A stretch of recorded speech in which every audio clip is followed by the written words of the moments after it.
Welcome to Ichiraku Ramen, and thank you for joining me for another journey into the world of shinobi.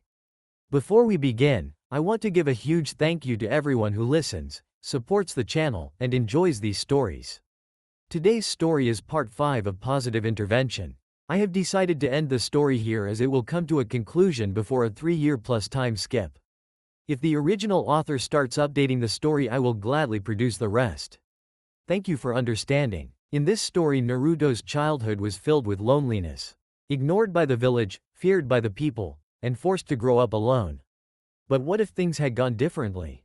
What if someone had stepped in before the damage was done? At the age of 7, Jiraiya of the Sannin makes a decision that will change Naruto's life forever. Instead of leaving him behind in Konoha, Jiraiya takes Naruto on the road, raising him as his apprentice and teaching him the true ways of a shinobi. For 5 years Naruto trains under the legendary Toad Sage, learning powerful jutsu, discipline, and what it truly means to protect the people he cares about. When Naruto finally returns to the Hidden Leaf at age 12, he is no longer the lonely prankster the village remembers. He has become something far more dangerous. The student of Jiraiya. This is a fan-made story inspired by the world of Naruto. All characters in the original universe belong to their respective creators. This narration is created for entertainment purposes as part of a transformative storytelling experience. The story itself was written by Stolen Hawk 22, and full credit goes to the original author.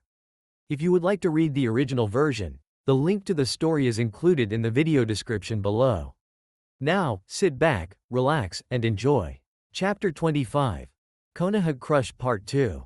The One-Tailed Beast. Its head rose up over even the highest level of the arena's awnings. In fact, a shinobi standing on top of the tallest building in Konoha wouldn't even be eye level with it. Gaara sat on top of its head, half submerged in the sand that made up its body. The density and maliciousness of the chakra was devastating, even to some of the chunin and jonin in the arena. A majority of the ninja still around the arena froze, even if only for a moment, in the awe of the sheer power before them.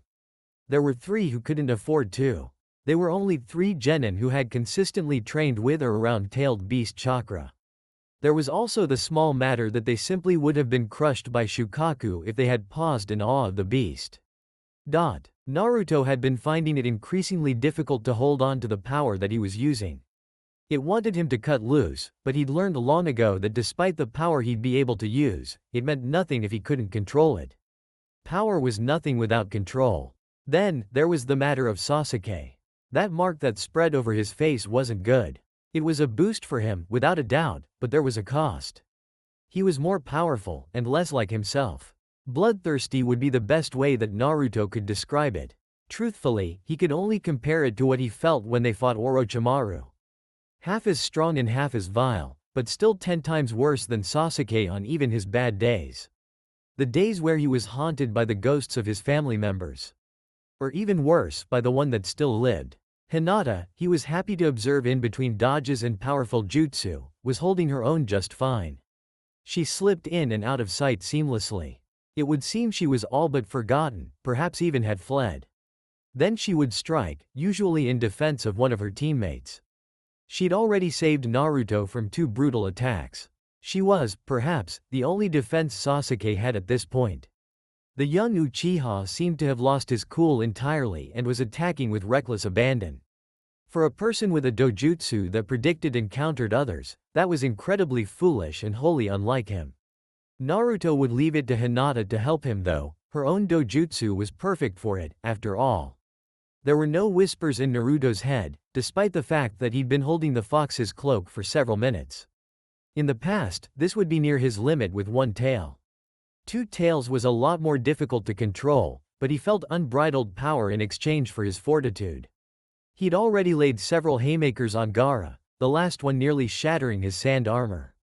The sand's Jinchuriki had let the sand reform and expand, till all but his lower legs were covered and taking the form of the 1 tail. It seemed this was his version of the red chakra cloak. Much like Sasuke's boost, the power Gaara received was a boon in one aspect, but detrimental in another. His wind and sand jutsu became stronger and faster, but his automatic defense stopped forming. Team 7 continued battling with him. They were wearing him down, slowly. Sasuke's fire gave the sand an eerie red glow, his lightning crackling it apart. Naruto's water slogged it down and his wind sliced through it. Hinata's Jukin dismantled it, cutting off its chakra flow. And still Gaara stood. He was a truly powerful opponent. The real issue began when Sasuke charged another Chidori up. Naruto and Hinata knew he shouldn't be rushing blindly, Sharingan or not. All they could do was try and help him. A chain shot out of Naruto's hand, orange instead of the customary gold, and blazing fast. It locked itself around Gaara's ankle. The sand immediately responded to the boy's will, but Hinata was there, striking at it, allowing Naruto's chain to do its work. It pulled Gaara off balance, and that was all the time Sasuke needed. He wouldn't be able to get a truly clean strike in. It was rare for that to happen in a battle of higher-level shinobi, and that was the only way to describe what was happening. The Chidori pierced through Gaara's sand, clipping through his side, no doubt punching something of a hole in it. Gaara screamed as Sasuke escaped. It was blood-curdling, worse than before. The voice shifted, turned into more of a howl, and suddenly it wasn't Gaara anymore. Naruto's chain was crushed, and Hinata had to make her way quickly out of immediate range. The sand that was beginning to build up in the arena's battlefield began to retract, all of it racing towards Gaara, enveloping him in the process. It didn't form a sphere this time though. It began to rise, becoming exponentially faster and forming seemingly out of thin air. The weight of the chakra in the air reached a peak, its presence suffocating. Naruto was essentially unaffected by it, shrouded as he was. Hinata and Sasuke showed a clear hitch, whether it was physical or in their attitudes Naruto couldn't tell. He was so attuned to them by now that it was all the same to him. It took all of seconds for the Biju to fully form, filling up a large portion of the arena. It brought one great arm down on Sasuke, but he and his team were already moving. "Guys," Naruto said, "you've got to get me up to its head. I have to get to Gaara." His voice husky from his own Biju's influence, Hinata nodded at him. Sasuke didn't say a word, his eyes focused on Shukaku. Naruto knew he could trust him though, with or without the mark, Sasuke would always have his back. They ran up the side of the arena, gaining some much-needed height.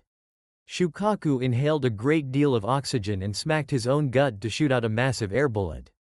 They scattered to dodge, and a sizable chunk of the arena stands were completely obliterated. Several shinobi from either side, some still cowering in fear, were caught in the technique. As they worked their way up to the awning that covered the stadium, another massive wind bullet smashed through, ripping a portion of the roof off. The three dodged again, together this time, slipped into a well-practiced maneuver, long since memorized. Naruto leapt as high as he could. Sasuke stepped near Hinata. Hinata gave Sasuke a chakra-aided boost, propelling him towards Naruto. Naruto caught Sasuke by the arms, linking the two together. The red chakra burned Sasuke's skin, but he gritted his teeth and pushed through it. Sasuke spun around Naruto like a pivot point, and then transferred all his momentum to the blonde, flinging him at Gaara. Just before they let go, there was a moment of eye contact. It said so much, and yet, for the first time in years, Naruto felt Sasuke was hiding something from him. Then they separated, and the thought was quickly flushed from his mind by the rush of the wind. He hurtled through the air, straight at Gaara, who appeared to be asleep, slumped over as he was on Shukaku's head. A giant sand arm came up to swat him away. He channeled wind chakra to his hands, and it beckoned at his call. His impromptu use of his element propelled him up just enough to avoid being swatted like a fly. He began to descend upon Gaara, but his trajectory was off now.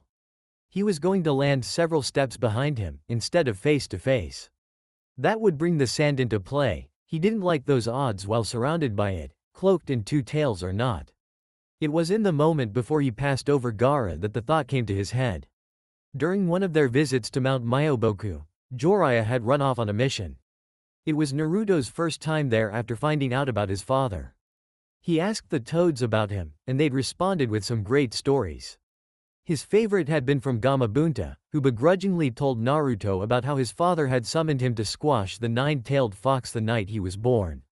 He thought that made his dad pretty badass, to stand up to a Biju that was terrifying everyone, and his first thought was to just squash it.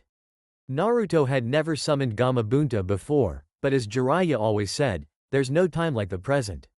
He bit his finger, splaying the blood across his other digits. The first jutsu he'd ever mastered. Memories flashed through his mind as he ran through the hand signs, well-worn muscle memory completing them so fast he really couldn't even see. He channeled a massive amount of chakra. So much he was sure he'd be exhausted without at least a little help from the fox. Summoning jutsu. The moment he was directly above Gaara, he let out a shout. Bring down the house. The jutsu completed, a summoning seal spreading out over thin air. A gigantic puff of smoke emerged, and a massive gust of pressured wind as the air was displaced by something huge. The sound of a tailed beast being squashed down is not what Naruto expected it to be. Just like a lot of shifting sand. He supposed it would be different for each beast. What? Huh?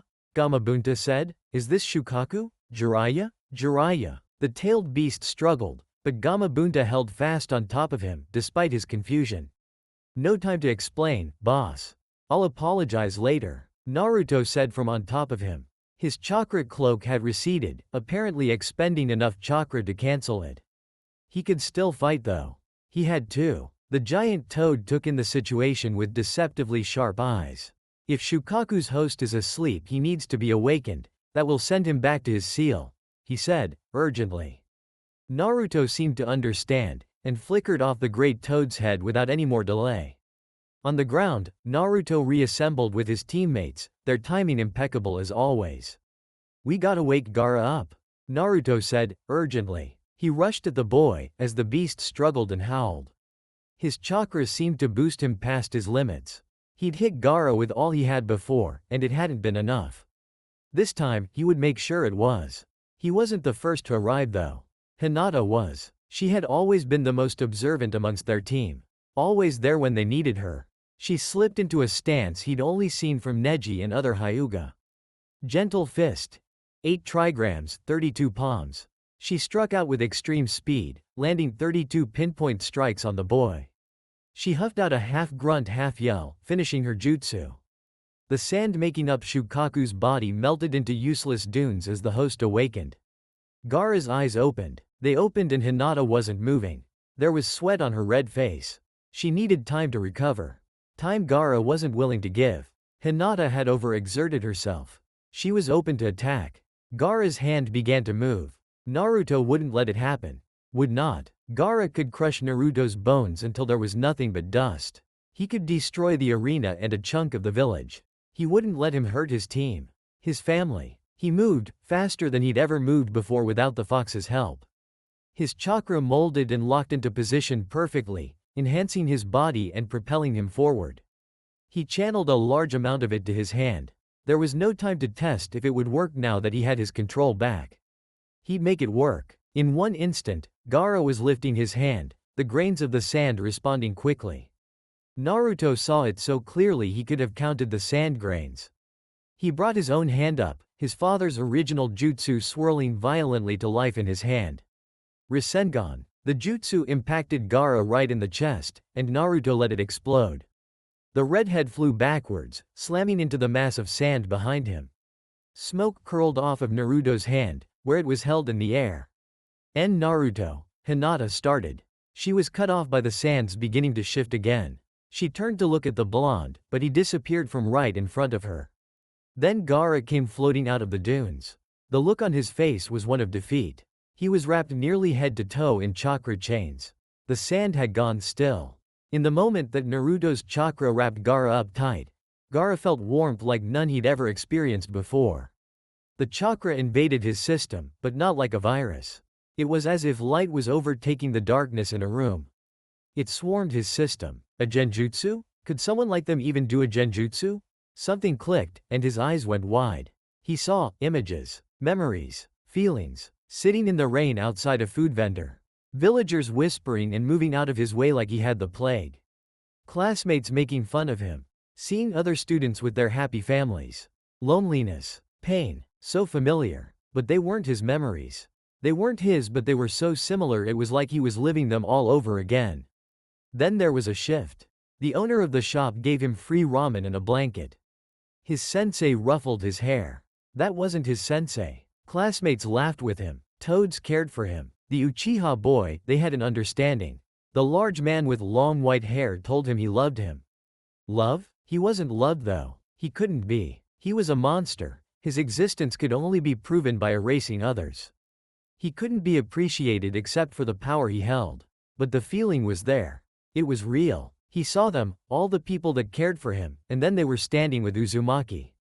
Were these his memories? But how? How did he get all that when they had started the same? When they were the same? Just as it was with the Nine Tails, when Gaara saw Naruto's memories, the same was true for Naruto. He saw the same darkness that he had felt for the first 7 years of his life, but there was no shift. The hole got deeper and darker until he couldn't even feel what was real anymore. Nobody reached out to offer ramen. Nobody taught him. Nobody took him out of the village. Nobody befriended him. Nobody cared for him. He stayed lonely and began killing. That's all he was good for anyway. No, he's not a monster. He blinked, and when his eyes opened he saw Gaara, and he understood what he was seeing. When he looked into the boy's quivering eyes, he saw what could have been without all the people who cared for him. He saw what he could have become, would have become, and his heart broke for the boy in front of him. The sound of 1,000 birds screaming cut off his thoughts. Sasuke was already rushing at Gaara with lightning-enhanced speed. The look in his red eyes. He was going to kill Gaara. Gaara didn't deserve that. Not truly. He'd done a lot of bad, but who wouldn't be driven crazy under the circumstances? Sasuke wasn't thinking straight either, with the curse mark. He wouldn't let his friend kill a captured enemy. Not when there was another way. Naruto lunged in front of Gaara with his hands held up.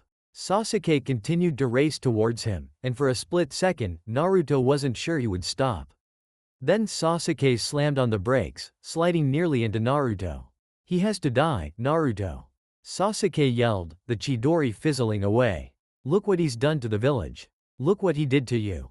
The boy was barely holding it together. His breathing was erratic, his voice strained. He's captured. It's over. Naruto yelled back. I don't care. I won't let him hurt you again. I have to finish him now. If he has to die, then so do I, Sasuke. Naruto shouted. He's like me. Then his voice turned to nothing more than a mumble. He's like me. That's what I would have been. Without you. He let his emotions pour into his voice. He had to make Sasuke understand. Sasuke's eyes softened from cold killer to standard anger. He took half a step back, conceding to his friend. He might be stubborn, but there wasn't a soul on earth more bull-headed than Naruto. Yamato-sensei came stumbling towards them, diffusing the situation. He was bleeding from several cuts. One of the slashes across his temple looked deep. It was probably the reason his mask was gone. Sensei, are you okay? Naruto asked. The man nodded, still somewhat in his Anbu mindset, despite his lost mask. I'm fine, Naruto. I wasn't able to defeat Gaara's sensei though. He took in the situation. I will restrain Gaara. Get Sasuke away from here. Orochimaru is after him. His 3 genin nodded. Insubordinate as they might be outside of work, when they were on mission or in the thick of training, his team listened without a second thought. Naruto waited for Yamato to call forth a wood cage, one that seemed to strain him greatly. While that happened, Sasuke's curse mark receded, and he nearly collapsed. With great effort, the Uchiha straightened. Hinata, Naruto said quietly. Take him to wherever they set up the medical tent, or to a bunker. I'm gonna stay and help Sensei seal Gaara, he looks gassed. Hinata shot him a look, but he rolled his eyes at her, letting her know he was fine. She took off with an arm wrapped around Sasuke's side. Yamato's wood cage finished weaving itself around Gaara, and his wooden pillars rose to surround it. It should be easy enough for him to suppress the one tail now, but just to be sure, Naruto called forth a piece of paper from his storage seal on his thigh. A quick application of chakra, and a newly made seal spread over it. It was one he spent hours developing while he lay in the hospital. He placed it on Gaara's forehead, and the boy slumped over again. This time though, the sleep would not bring forth the Biju. The seal would knock him out and suppress it all at once. Paired with his sensei's jutsu, it would be plenty safe. He unwrapped his chains from Gaara, and smiled at his sensei. Well done, Naruto. I wish I could say I'm surprised, but quite frankly, I don't think you can surprise me anymore. Yamato said. Sensei, I'm gonna be honest. That's probably the dumbest thing you've ever said. Even worse than the time you said sushi was better than ramen. Naruto said with a chuckle. He would have loved for that to be the end of it. For everything to wrap up and to go home with his team and rest. Now that the arena wasn't flooded with tailed beast chakra, his sensory ability was lighting up and feeding him information. There was one chakra signature that he would always recognize above all others, and it was in trouble. Jiraiya was struggling. The two Hokage were clearly trying their best to hold back, but they were still Hokage. The reanimation jutsu wasn't perfect, they could do their best to fight it, but their full attention was still on him. If they could be put down by conventional means, he likely would have won already. Seeing that sealing was his only chance to stop them though, he was struggling. He could catch one of them in a seal, but never long enough to place a permanent one on them. They either broke out of it themselves, or the other would do it for them. His chakra was draining too fast. He'd used too many techniques to try and keep them separated. There was no end in sight either, without being able to see what was going on with Orochimaru and Sensei. So he did what he'd always done. What he'd done in 2 great wars, and countless missions. Against Kage and Hanzo in S ranks. He fought. He'd taken punch after punch and kick after kick, having to let some through his guard to conserve chakra. He would fight until he couldn't anymore, and if he went down fighting to Kage, well, so be it. Maybe Tsunade would cry over his grave. That would be nice. He truly did not see this ending well. Kakashi and Guy could help perhaps, but last he'd seen, they were busy fighting a dozen Jonin that were trying to get at Naruto's team. Speaking of the little chaos-inducing Uzumaki, it wasn't easy to fight while worrying about him. Naruto housed the village's tailed beast, true, but that didn't mean he was ready to fight one. He trusted Naruto, but he was still scared for him. At some point he heard Gamabunta shout his name, and although he let a smile slip onto his face, he couldn't afford to take his eyes off his opponents. Then, with relief, he felt the chakra of the tailed beasts recede. With that relief, came his first mistake. In a fight between upper-level shinobi, the best of the best, you are going to get hit. That doesn't mean you made a mistake though, sometimes you get punched in the face to avoid a kunai or a dragon made out of water. A mistake could kill you. More often than not, the first to make a mistake would be the loser. The kunai that buried itself in Jiraiya's leg was a mistake. Leave it to the Naidame to capitalize on his less than momentary lapse in intensity.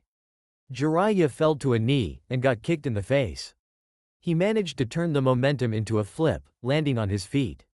He was on the defense now though. More and more blows were making it through his defense. He blocked and ducked and dodged until finally, the first Hokage caught him with a solid kick to the chest. It knocked him off his feet and out of the stands. He fell 50 feet to the arena battlefield below, the wind knocked out of him. This wasn't his first rodeo, the distance the blow had given him was the silver lining that was ever present, if a little thin. From his back, he ran through hand seals, holding the tiger to finish. The flames he spewed weren't his strongest, but it bought him precious time as the shinobi of the past dodged it by instinct. He sprung to his feet and used 2 more hand signs. Tsunade was too far away to help him at the moment, but he hadn't fought alongside her in a long time anyway. He used fire chakra to seal the cut in his leg. The pain was intense, it almost made him flinch, and it would leave an ugly scar. It wasn't his first though, and hopefully, it wouldn't be his last. The 2 Kage stood before him, but Tobirama Senju wasn't one to let things sit idly. A wind jutsu flew at him, a blade plenty strong to sever him in half. He called forth a flame bullet, shooting it straight through the middle of the blade. The fire chakra's strength against wind was enough, and the bullet destroyed the blade, and gained some strength, though it lost momentum. The Naidame was a step ahead of him though, and he realized his mistake. A water dragon was bearing down on him. He'd been baited into using fire, and now he wasn't in any position to use an earth jutsu to block. He was good, but he couldn't flip his chakra's nature that fast. If he used an earth wall it would be too late.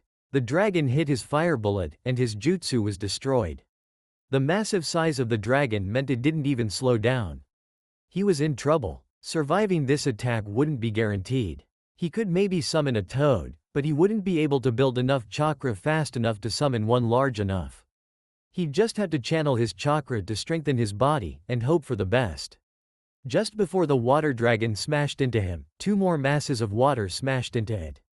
The 3 dragons exploded, a rain of mist and water droplets exploding into the air. Where the hell had that come from? The mist cleared in just a few seconds, and he nearly laughed. Leave it to Naruto to save him. The blonde's chakra chains wrapped around the first and second Hokage, holding them tight. Well, his clone's chains wrapped around them. Several clones actually. Or maybe the real one was in there too? It was getting hard for him to tell these days. A small hand clapped down on his shoulder. He turned to see a blinding smile. Pervy Sage, you weren't gonna let that hit you, right? You had a plan? Naruto said. This time, Jiraiya did chuckle, nervously at first, but turning it into the false bravado he was known for. Of course, Gaki. I'm the great toad sage Jiraiya. I always have a plan. He struck a basic pose, too tired and sore to do anything else. Naruto's chains snaked out from his back as he rolled his eyes. 3 each wound themselves around the Hokage, aiding his clone's techniques. Only the faces of the first and second could be seen at this point. Ah, this is your Uzumaki charge? The second asked. Jiraiya nodded. He is the one that was using the 9 tails chakra. Jiraiya didn't bother answering this time. The Nidame was the strongest sensor Konoha had ever had. So the fourth was an Uzumaki? The first Hokage asked, gleefully, as if he wasn't bound by sealing chains. Naruto was the one to answer. He shook his head, his long blonde hair flicking back and forth as he did so. Nope, Dad wasn't from a clan. My mom was the Uzumaki. I got his hair and her biju. Naruto laughed nervously. He'd heard stories about the two from both Jiraiya and the old man. Being that his dream was to be Hokage, they were kind of his heroes. Ah, maybe it's a Hokage thing to marry an Uzumaki then. Perhaps it's our fate? Hashirama said. You idiot, only 2 of the 4 Hokage have done that. Tobirama said. A dark cloud appeared over Hashirama, and his eyes drooped. Tobirama rolled his eyes. Before anybody could say anything else though, both the first and second Hokage's gaze snapped upward.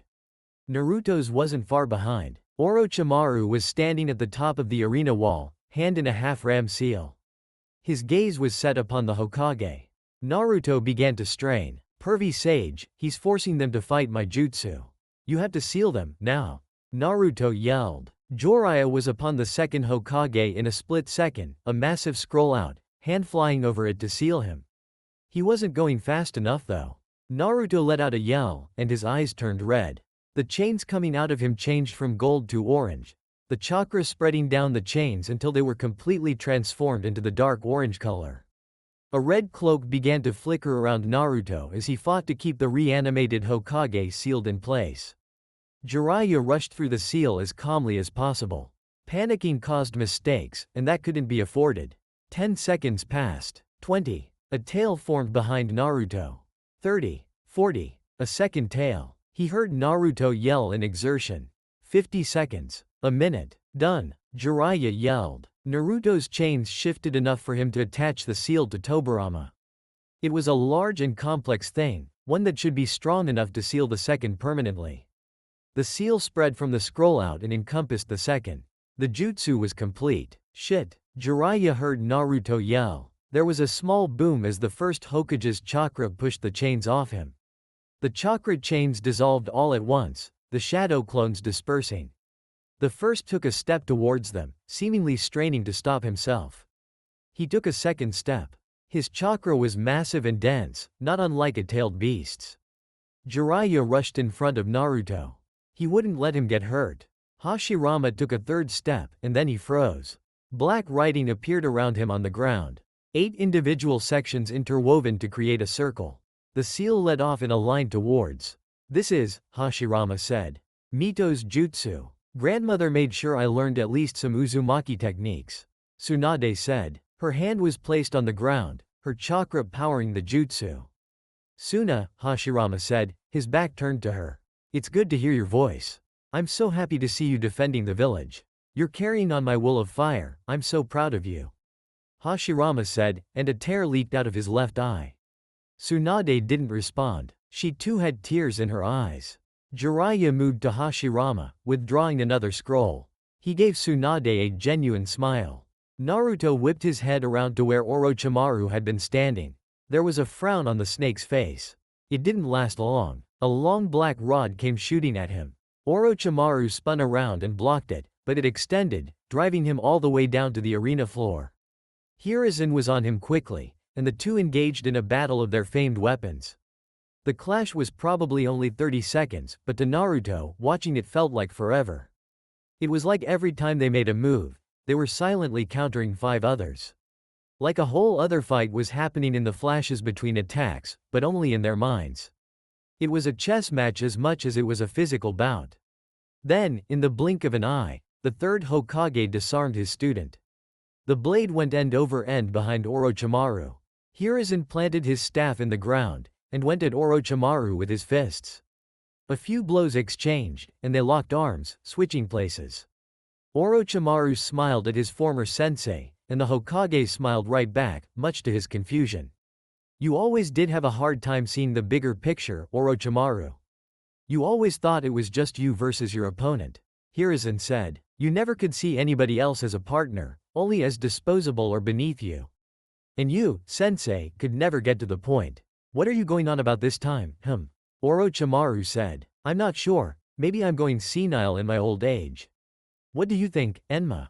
Hiruzen smiled, and Orochimaru's eyes went wide.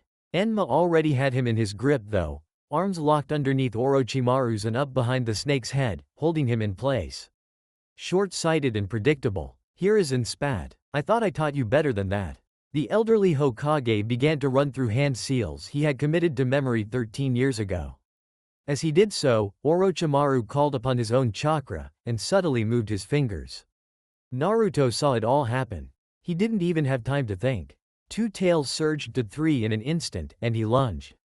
The ground underneath him exploded, raining dirt all over Jiraiya, Tsunade, and Hashirama.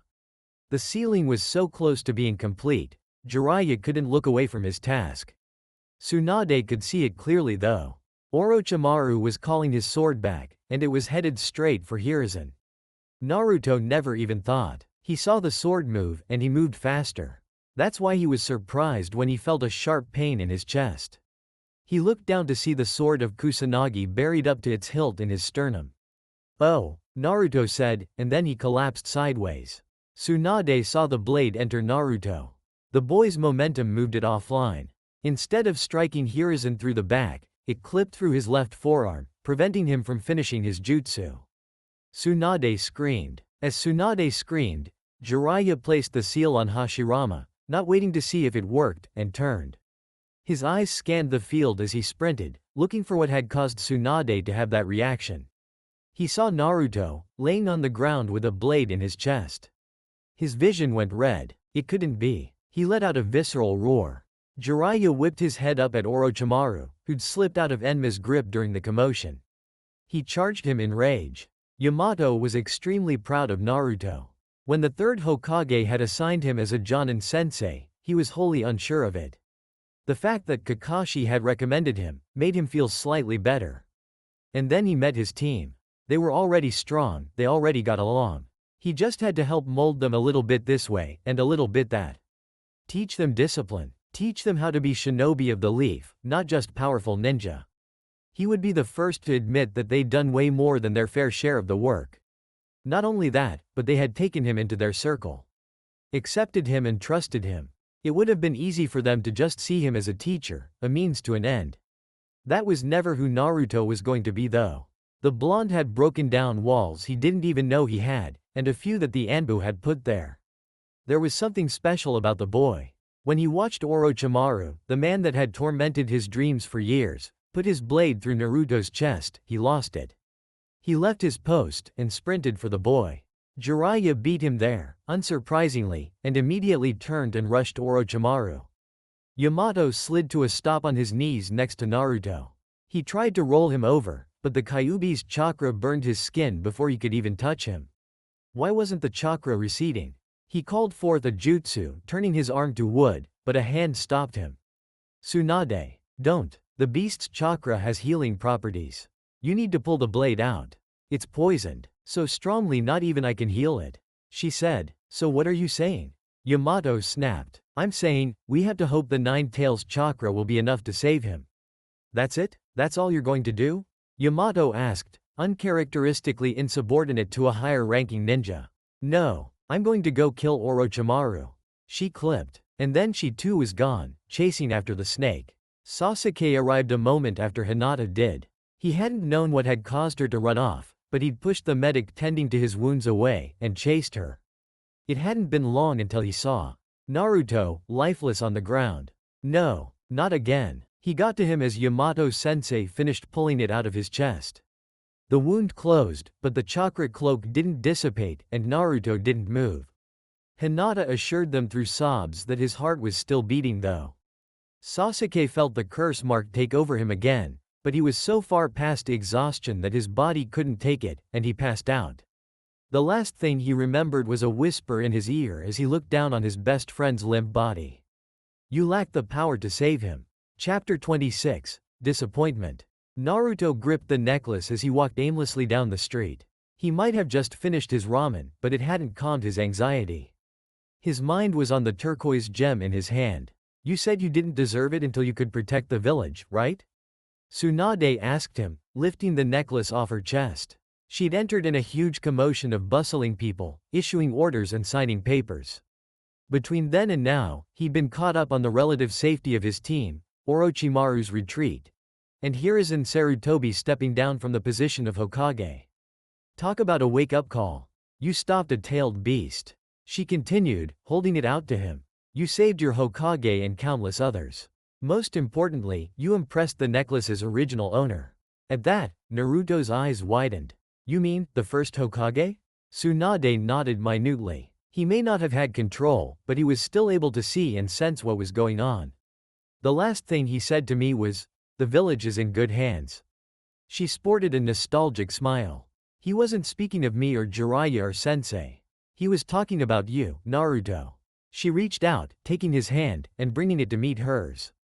She placed the necklace in his palm. Leaning forward, she pressed a gentle kiss on his forehead. "I know you won't let him down," she whispered. Just like that, she snapped around, issuing orders and receiving responses of, "Hi, Hokage-sama." That left Naruto on his own. Having already been examined by Shizune, he looked at the necklace, and then it hit him. "Wait, did they just call you Hokage? Granny," he shouted, but she was already gone. As he continued his walk down the street, Naruto squeezed the necklace tightly in his fist. She'd entrusted him with it. The first Hokage had done similarly, if she was to be believed. The third had similar thoughts. Jiraiya too. Even his father, who had only barely even met him, trusted him with the Kyuubi. So many people thought so highly of him. Could he really live up to it? After several minutes wandering the packed dirt streets, he decided it didn't matter if he could. He would try regardless. He wouldn't be following his ninja way if he didn't. His thoughts strayed to the third Hokage. The old man had survived the fight, but he hadn't come out in one piece. After Tsunade had left, Hinata filled him in on what happened. Hiruzen Sarutobi had been struck through his left forearm with the blade. Certainly not something that would ever stop a cage-level shinobi. The poison on the blade, however, definitely could. The Sannin apparently elected to perform a field amputation on himself, chopping it off just above the elbow with his own bare hand. The big story around the village was how the third Hokage and his two remaining students had joined together once more to fight off their old teammate. Orochimaru never stood a chance, and he knew it. The snake managed to escape before they could put him down for good. There was worse news than even that. Worse than the third Hokage being forced to retire because Naruto hadn't been fast enough. Worse than getting stabbed in the chest. Sasuke was not doing well. The curse mark was doing something wicked to his mind. He wouldn't listen to Hinata, or Yamato, or even Kakashi. He was lashing out at the slightest of things. There was so much anger in him, it hurt for Naruto to even look at him. He'd tried to talk to him. He couldn't get through. Sasuke insisted time and time again that he needed more power. Then he'd go back to training until he dropped. It wasn't healthy. Naruto didn't know what to do. The curse mark had ingrained itself too deeply to be sealed off. At this point, they just had to trust that Sasuke could resist it. He didn't like the idea of that though. He couldn't talk to him. Fighting with him would just make things worse. How could he make him see? Naruto's thoughts were interrupted by Hinata's body flickering to a stop in front of him. He quickly assessed that while she was a little out of breath, there wasn't any immediate danger. "Hey Hinata, what's up?" He tried to muster some sort of positivity at seeing his teammate. He wasn't sure it showed. "Hello, Naruto-kun." She smiled at him shyly. Team 7 has been summoned to Lady Tsunade's office. Would you like to walk with me? Knowing her, she would have already informed Sasuke, or made sure his missive was otherwise taken care of. Yamato-sensei was probably already at the Hokage's office. The weird and invasive thought that Tsunade, the old lady with anger, gambling, and drinking issues, was the new Hokage didn't stop him from agreeing with her. He gave her a genuine smile and nod, swiveling directions to head for the tower. Team 7 exited the tower with mixed reactions. Naruto was extremely confused. He hadn't been promoted. He understood that he hadn't advanced to the final round, but he thought between his mission record and his help during the invasion that it would be enough. The most confusing part was the lack of explanation. Tsunade had shuffled them in and out clippily, refusing to answer questions. Sasuke hadn't been promoted either, though that seemed a little more understandable. He really had not been exhibiting the necessary amount of control. The young Uchiha was taking it considerably worse than his blonde counterpart. He was certain if they didn't get to a training ground soon, his raven hair would catch fire. Despite their confusion and anger, they both felt another emotion: pride. It was the third member of their team that received a promotion to Chunin. Hinata was holding her vest out in front of her in shock. It wasn't that she didn't think that she deserved it. She had worked incredibly hard and had come a very long way for it, and she knew that. She just couldn't believe that she would be promoted when her teammates weren't. As far as she had come, she was very aware she was still the weakest link. "Hey, Hinata-chan," Naruto said, snapping her out of her daze. She looked at him expectantly. "Wipe that look off your face. You know you earned it. Sasuke and I will just have to advance next time." He smiled at her. "Why don't you go home and tell your family, and I'll take Grumpy here to work off some steam." She looked as if she wanted to protest, but a sideways glance at Sasuke kept her from it. She smiled back, and quickly exited to go tell her father and sister. Naruto turned to Sasuke. His best friend seemed to be fighting an internal battle with himself. "Come on, we'll go to 45 and let loose," he said. Sasuke only grunted. The Uchiha shunshined away without a word. Naruto rolled his eyes, but followed suit. They arrived at the training ground within seconds of each other. One of the reasons they liked this particular patch of earth was because it was away from most prying eyes. It was so close to the forest of death that not a lot of people bothered coming out here. The moment Sasuke came out of his movement, he began raging. Naruto came to a stop to find his teammate yelling. It was a primal sort of scream, as if he couldn't put his feelings into words. That was nothing new for Sasuke. Losing his handle on his temper was though.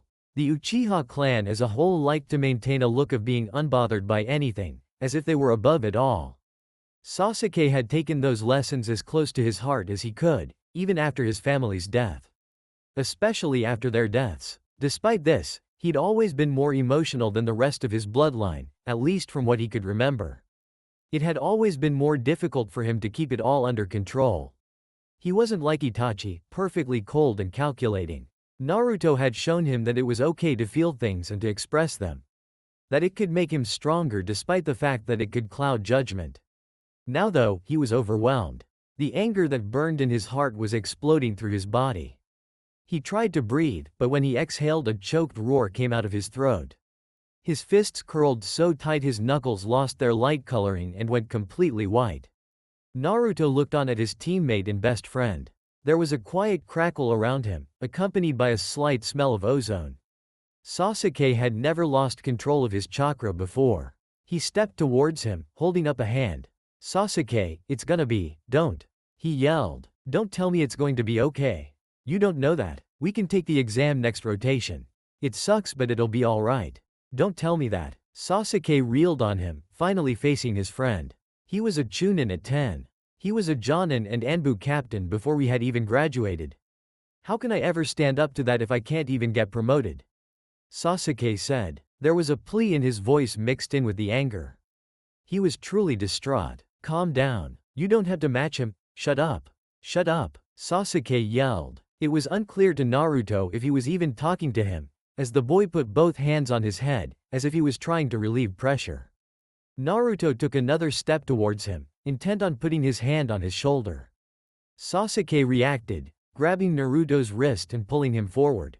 He used the lack of balance to grab Naruto's upper arm, and flip him over, slamming him into the dirt. Naruto let out a grunt in pain. "Oi, you bastard, we haven't even started yet." His arguing was cut off by a punch aimed at his face. He leaned out of the way, letting Sasuke's fist crush the ground. There was a wild look in his Sharingan. Naruto formed a hand seal, a shadow clone coming to life and kicking at the Uchiha in nearly the same instant.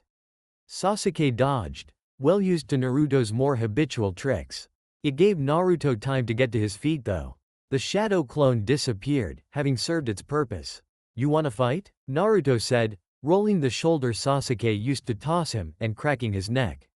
He looked Sasuke right in his eyes, challenging him. "Fine, come get your ass kicked." He lowered into his favored stance. A defensive one that took away as much of the Sharingan's predictability as possible. It wouldn't matter though, Sasuke was going on the offensive, no matter what Naruto did. The Uchiha charged, drawing his sword from its horizontal holster. He whipped it around in a reverse grip, slashing at Naruto. There was a loud clang as steel met steel. Naruto looked at his friend from over the kunai he'd pulled from a storage seal. There was none of the usual mirth in his eyes. They were sharp, with an intensity that somehow seemed to fit the normally easygoing genin. The two fought often, sparring both to sharpen their skills and work off frustration. There was always restraint though. It wouldn't be obvious to even most ninja watching. They knew each other so well though, that they knew exactly when to hold back. What the other was capable of taking. Naruto didn't see any of that restraint in Sasuke today. He was certain the Uchiha wouldn't pull back if he wouldn't be able to block. "You're not thinking clearly, Sasuke." He pushed back hard with the kunai, strafing back to gain distance. He summoned his own swords, the twin curved handles fitting perfectly into his hands. "I don't need to think. I need to get stronger," Sasuke said. He rushed the blonde, sword cutting precisely through the air. There were several more clashes as they traded off attacking and defending. Sasuke's anger built until he overextended, charging his blade with lightning-natured chakra. He brought the blade overhead for a powerful two-handed blow. After Naruto had been tossed, he released the tight hold over his sensory ability that he kept up these days. Ever since the five-prong seal had been released, it was like he was hyper-aware of chakra. The sensory overload was just too much going about daily life in a ninja village. It was, however, a huge boon in a fight when he let feeling rush in. He felt the instant that Sasuke summoned the lightning. He reacted by wrapping his swords in wind, a trick Asuma-sensei had shown him.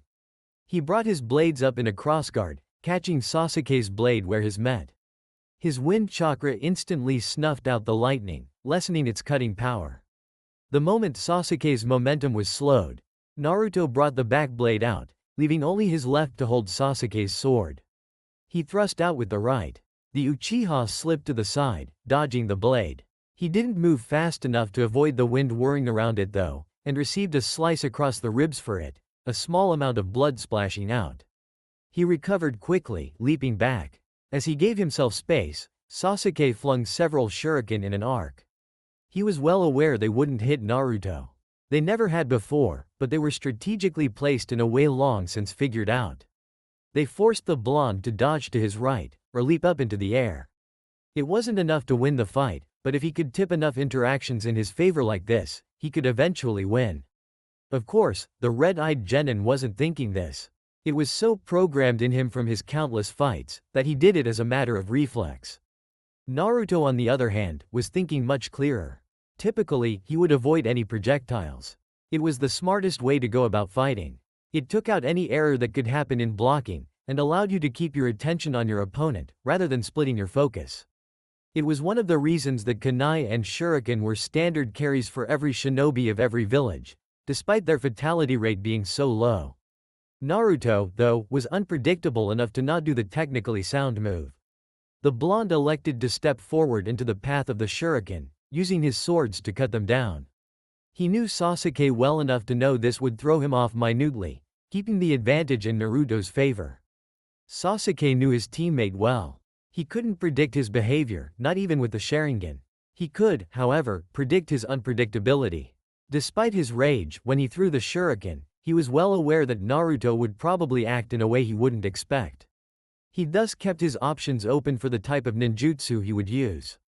It delayed him, getting rid of most of the advantage that his shuriken could have created, but it allowed him to react much more efficiently. His Sharingan whirled, watching Naruto cut the shuriken out of the air and beginning to rush him. Closing the distance had been a mistake for the blonde. Sasuke smirked as he finished his hand signs. Naruto took a hard step after Sasuke, intent on closing the gap quickly. His eyes widened when he saw the hand signs Sasuke used. The clever bastard had gone with Thunderclap Arrow. By far his fastest ranged technique. Naruto's swords disappeared from his hands, somehow finding their way into storage seals on his body. Without missing a beat, he was forming shadow clones. 3 of them to be exact. A fairly standard amount for him, he didn't have to think or even feel to make them. It was almost automatic at this point. They appeared in a rough semi-circle around him, already forming a single hand seal of their own. It wouldn't be very powerful since it wasn't a full jutsu, but it should do the job. All 3 clones spat a rough-shaped wall of water out, insulating him from the attack. The lightning crashed into the water. Sasuke had put a little more chakra into the jutsu than was strictly necessary. Naruto had a fairly wide array of techniques, and typically tried to cancel ninjutsu out rather than dodge. He was right of course, and his lighting collided with the water, nearly exploding. His main issue was that he lost sight of Naruto, and his teammate was as sly as a fox when it came to switching out with clones. A brief flash through the steam and water to his left was caught by his Sharingan. He whipped around to see Naruto rushing at him from a separate angle. He slipped through the big hook Naruto threw at him, punching the blonde in the gut. Unsurprisingly, it was a clone that puffed into smoke upon contact. He felt mild irritation that he hadn't even bothered to send an exploding one after him. Was he not worth going all out? Sasuke snapped back to where the 2 jutsu had collided. 2 more clones stood there, guarding the original. Both of the fakes rushed him. He'd had enough. He was sick of the childish games. You lack the power. He'll never take you seriously as you are, the voice whispered to him. That was enough to set him off. He raced through his newest hand signs. He grabbed his left wrist, channeling as much chakra as he could into his hand, packing it in denser and denser. In a second, there was the chirping of 1,000 birds as the Chidori roared to life in his palm. He cut through the clones like a hot knife through butter. His Sharingan picked up on the original Naruto frowning, but he didn't care. He would show him just how strong he was. Naruto seemed to understand his determination, and held out his right palm. A Rasengan swirled to life, and Sasuke felt jealousy build up in his gut. Sure, Kakashi had taught him an original technique, but Naruto had been gifted a jutsu created by the Yondaime. It didn't matter to him that he was his father. They will continue giving him more power, as they watch him surpass you. They wish to put you on a leash. I will set you free. Sasuke screamed, and charged. The Chidori ripped apart the ground as he rushed at Naruto. The blonde silently began his own charge. Sasuke's Sharingan slowed everything down. He saw Naruto's muscles contract. Saw where his eyes looked and his balance leaned. He meant to crash his technique into Sasuke's. He still wasn't taking him seriously. The Chidori was a technique of speed. That was the reason a matured Sharingan was required for it. Sasuke's visual prowess was far above the average Uchiha's had even before he got his 3rd Tomo. He feinted to match Naruto's movement, and shifted once the blonde had fully committed. Sasuke's lightning-sheathed hand slipped by Naruto's Rasengan, inside of his teammate's guard. The Chidori slammed into his chest, punching a hole through his right side. His hand hit clean air as it punched all the way through. Naruto's blue eyes seared into his Sharingan in a way that hurt far more than the Rasengan would have. Then he popped. There was a moment of confusion, before he felt chains wrap around him faster than he could leap away. His chakra was suppressed, along with most of his rage as Naruto's warm chakra wrapped him up. His Sharingan was shut down without a constant chakra flow. Naruto rose up out of the ground, the chains connecting to his back and palms. The look on his face was deadly serious. I can't believe you'd use the Chidori on me, he said. Didn't Kakashi tell you that it was only to protect your comrades? Sasuke was still angry, but no longer out of control. He frowned at Naruto. As if you would have let it hit you. That's not the point, Sasuke. You're out of control. You're not acting like yourself. Naruto stared him down. Sasuke stared back. the tension between them crescendoing past palpable. Suddenly Naruto's chains dissolved, his head snapped up. In a split second, his features shifted. Whiskers darkened, fangs sharpened. His nails grew, and he looked a little more feral. His eyes stayed blue, but his pupils slitted. "What is it?" Sasuke asked, not really caring, but curious at the same time. Naruto had a look of focus on his face. He'd sensed a massive chakra signature, and it wasn't familiar. The last one he'd felt that big had been Gaara's, but it wasn't the dry sandy hot feeling either. A massive unfamiliar chakra signature, and with it, "Kakashi's in trouble. We have to go." And he took off as if he was charging in battle. Sasuke followed without hesitating. Chapter 27, Legendary Eyes. Kakashi Hitaki was an interesting character. He was one of the most powerful ninja in the Leaf. He was one of the most renowned and well-known ninja in the world. He was also one of the weirdest. Walking around with a lazy, boneless posture was one of the reasons. So were the books he would read as he did it. There was a time when Kakashi had been fully immersed in said works of art. After Minato sacrificed himself, he felt like he had nothing. The scandalous looks and scoldings he got made him feel a little more alive. A little more cared for. After a while, they stopped. People either got used to it or were too scared by his reputation to comment. The Sandaime looked at him with sadness instead of reprimanding him. That had all changed though. The Uchiha clan had been murdered by the boy he'd once been in charge of. He'd taken it upon himself, at least somewhat, to watch after the last remaining one. That responsibility had ignited a spark in him. The third Hokage had fanned it into a flame when Naruto and Sasuke graduated. Assigning him to be in charge of all the graduating genin had been a stroke of genius by Sarutobi. He hated him for it.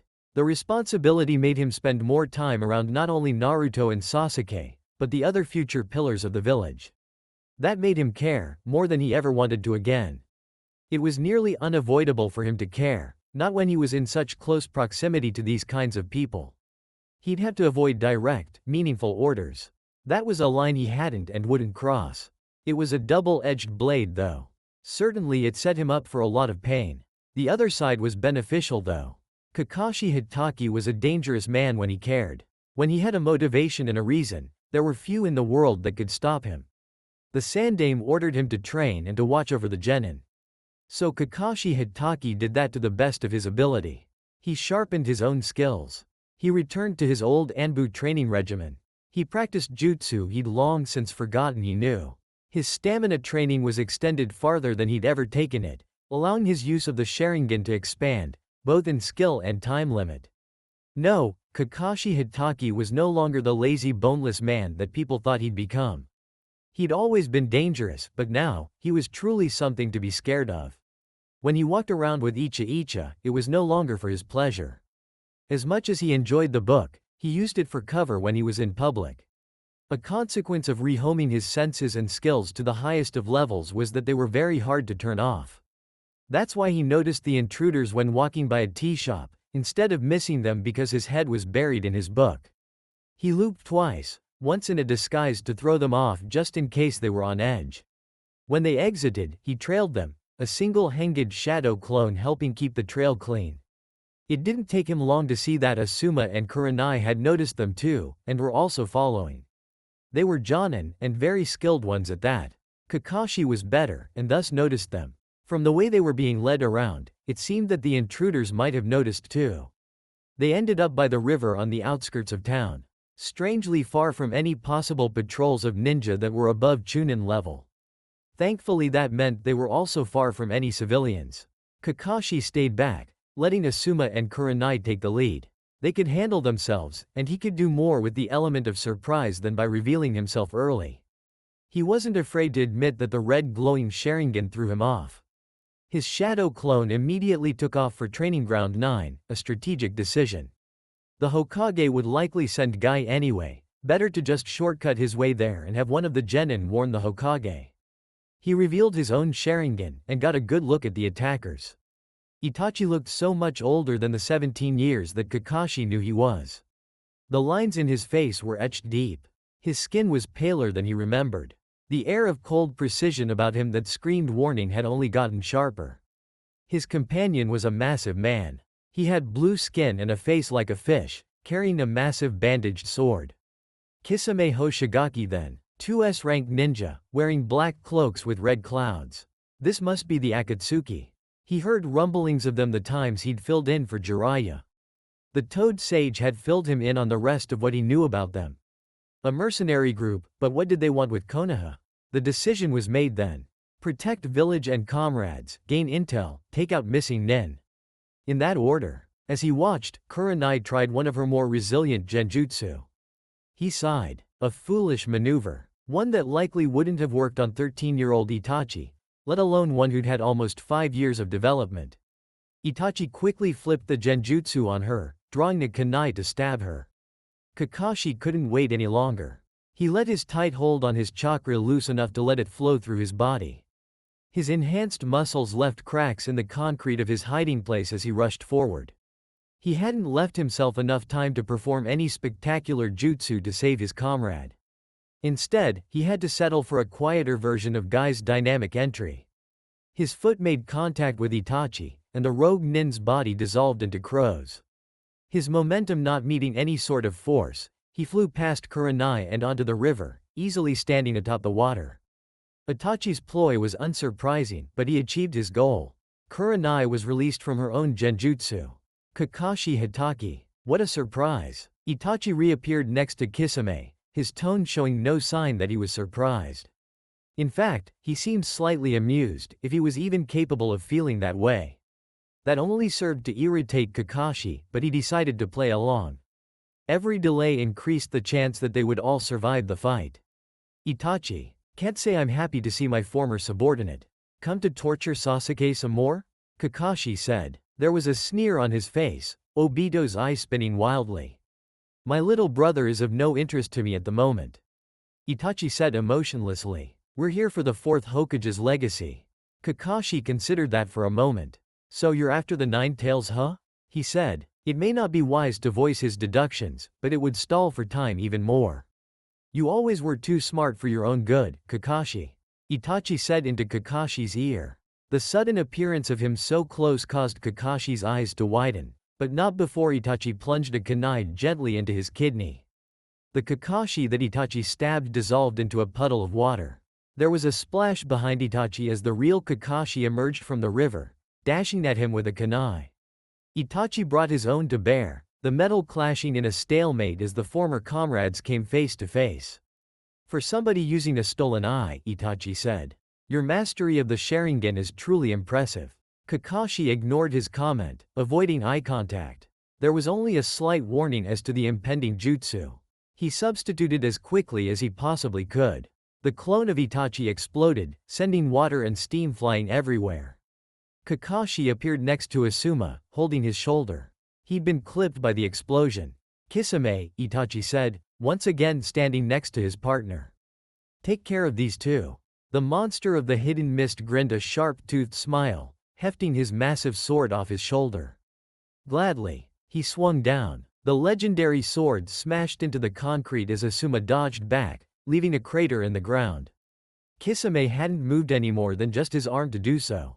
The monster moniker appeared to be well earned. Then the former swordsman of the mist loosened the hold on his chakra, and it became apparent that monster might be an understatement. While Kisame dealt with Asuma and Kurenai, Kakashi held his focus on Itachi, watching his hands to avoid the Sharingan. He would have to trust that the other Jonin could fight well enough together to stay alive. Itachi brought his hand up slowly, making no move to run through seals. Instead, he pointed at Kakashi. Your Sharingan may be well trained, but is it enough to deal with a true genjutsu master?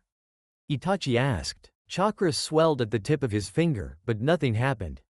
Itachi lowered his hand. Just what kind of game are you playing? Kakashi said. He turned to his left, checking in on Kurenai and Asuma.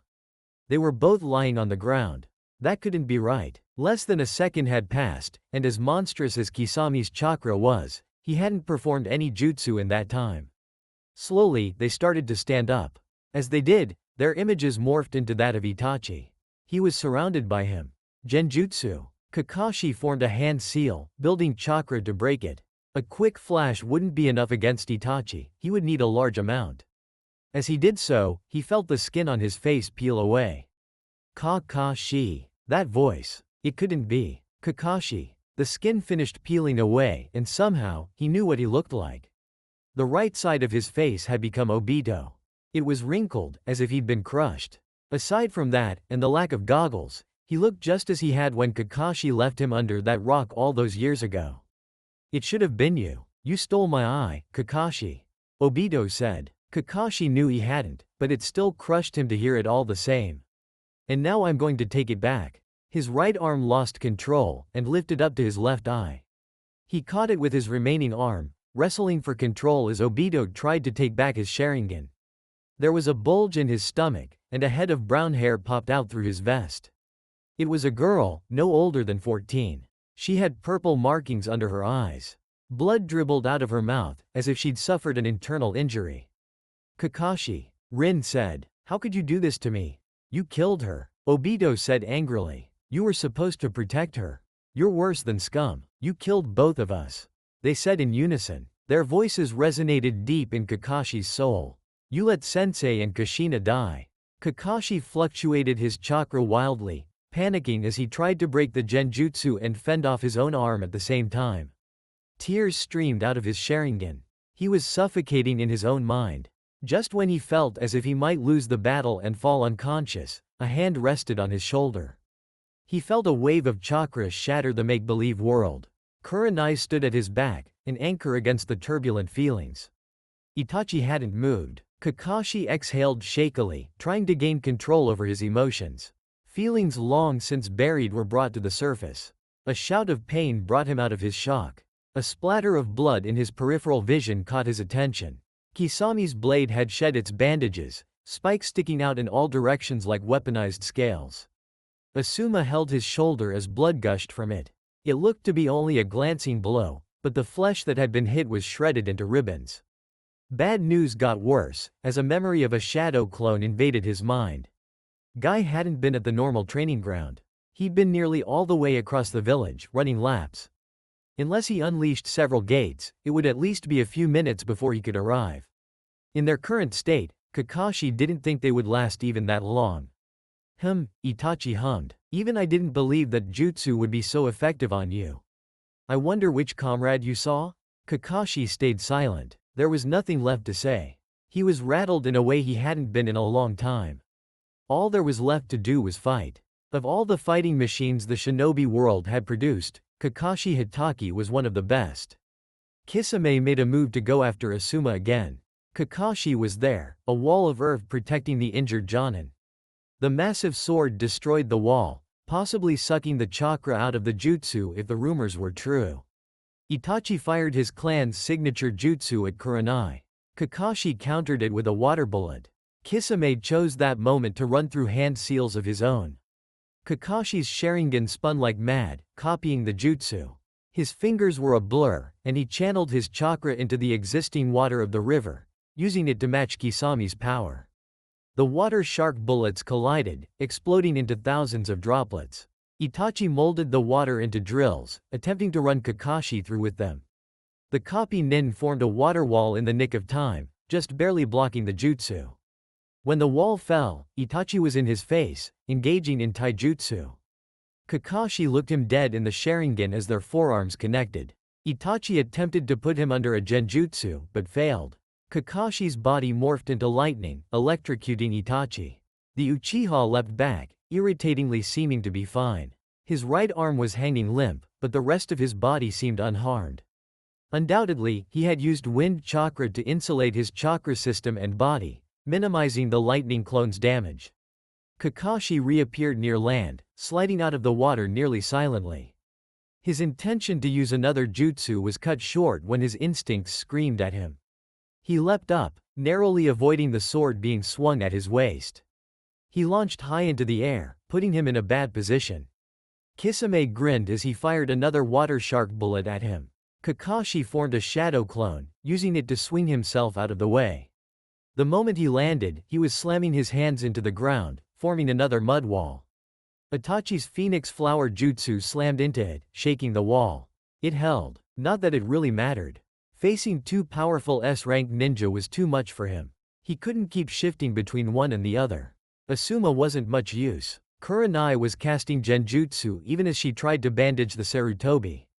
None of her jutsu seemed to stick though, as both ninja seemed to be a bad matchup for her. As the fire and hidden shuriken contacted the wall, Kisame appeared behind Kakashi. His sword was already cocked back, ready to swing. Kakashi tried to rotate out of the way. He wouldn't make it in time though, and he knew it. He brought his forearm up, the best he could hope for was a ruined limb, and shifted to take the hit with his momentum. The pain never came. There was a loud clash as Samahata connected with something metal, and another as it was deflected into the ground. The blow crushed the concrete and caused something of an explosion. Standing in front of Kakashi was Naruto. He could feel the Kyuubi's chakra, though from behind he couldn't see its telltale presence. Everything after that happened quickly. Naruto, even enhanced, hadn't been able to withstand the strength of the blow. Instead, he had used Zabuza's executioner blade to deflect it into the ground. The blonde let go of the blade, and channeled a massive amount of chakra into his hands. He summoned as much wind as he could, pushing it out forcefully, to try and throw Kisame back. Despite the force of the technique, the missing nin only slid back several feet, never letting go of his sword.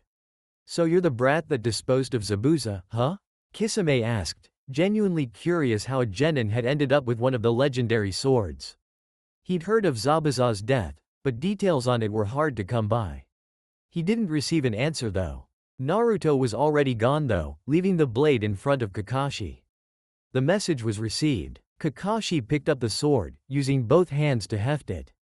He was hesitant to leave Naruto while Itachi was around, but he didn't have much of a choice. It had already been proven that he wasn't capable of fighting both enemies at the same time. He would just have to dispose of Kisame as quickly as possible. Itachi stared at his younger brother. He had grown since he'd last seen him. It was almost nostalgic seeing him. If only the younger Uchiha wasn't staring daggers into him. "What are you doing here, Sasuke? Shouldn't you be off pretending to be a ninja?" Itachi said. "I'm here to kill you, Itachi. I will avenge our clan." Sasuke's voice was cold. Itachi chuckled at him. "Foolish little brother. You lack the power. Run along. You'll only get yourself killed." Sasuke's nostrils flared in anger. His three tomo spun in his eye with rage. Those words had been repeated in his mind over and over in the last month.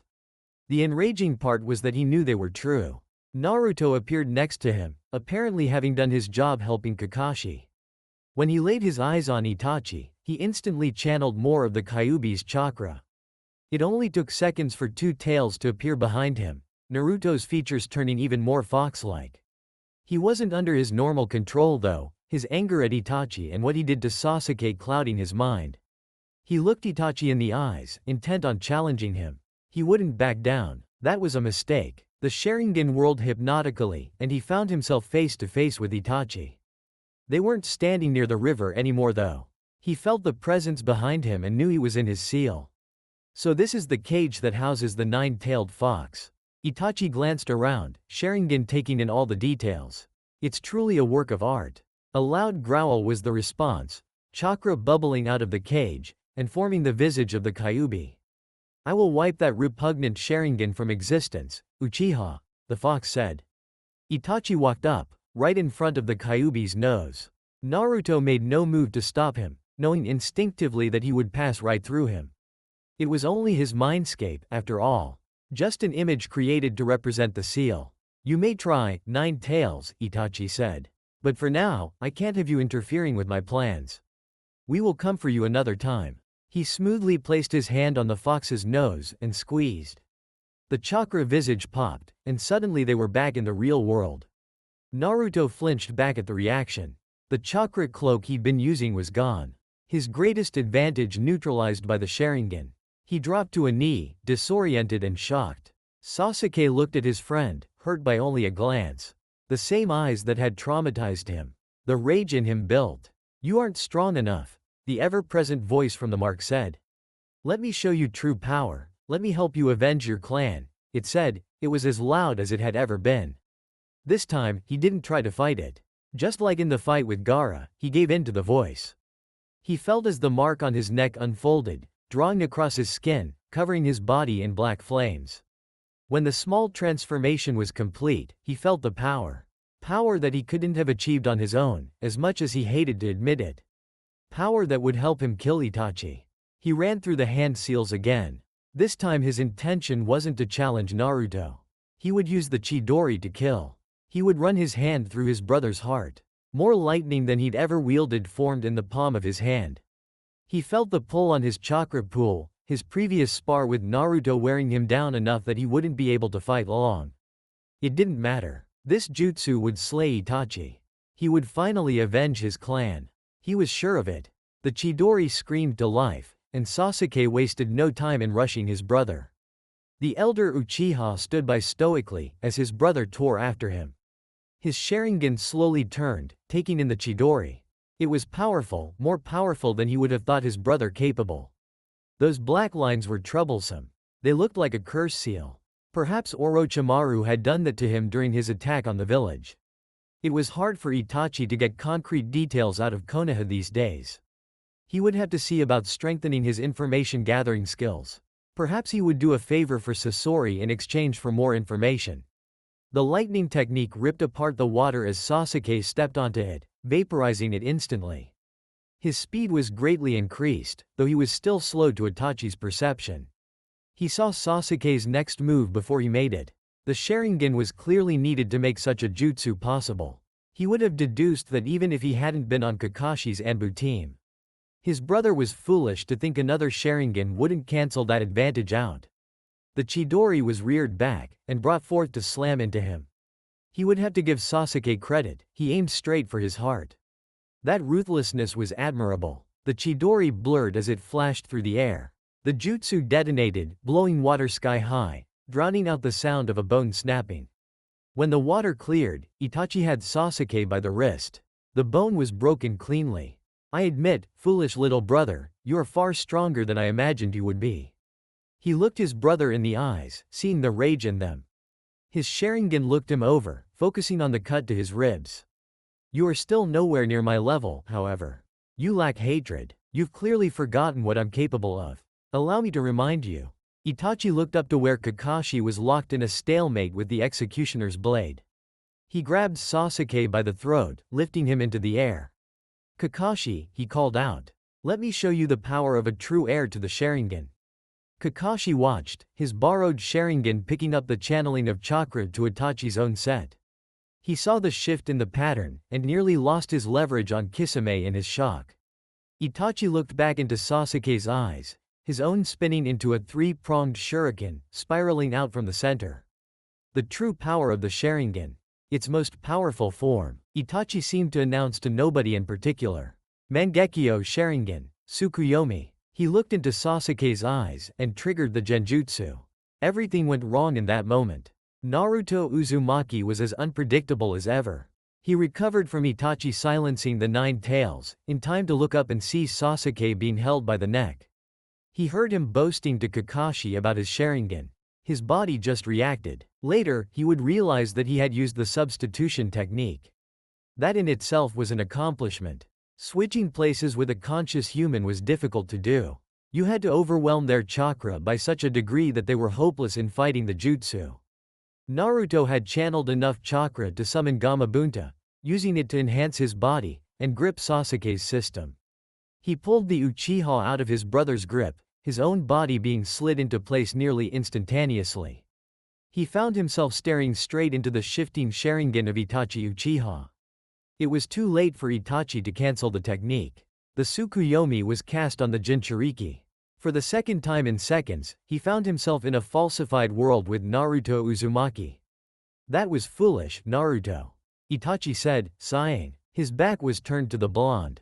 Like hell I was going to let you hurt Sasuke. Naruto yelled, his anger bleeding into his voice. Itachi considered the boy and his emotional state. You seem to care a great deal for my brother, he said. It was a statement, not a question.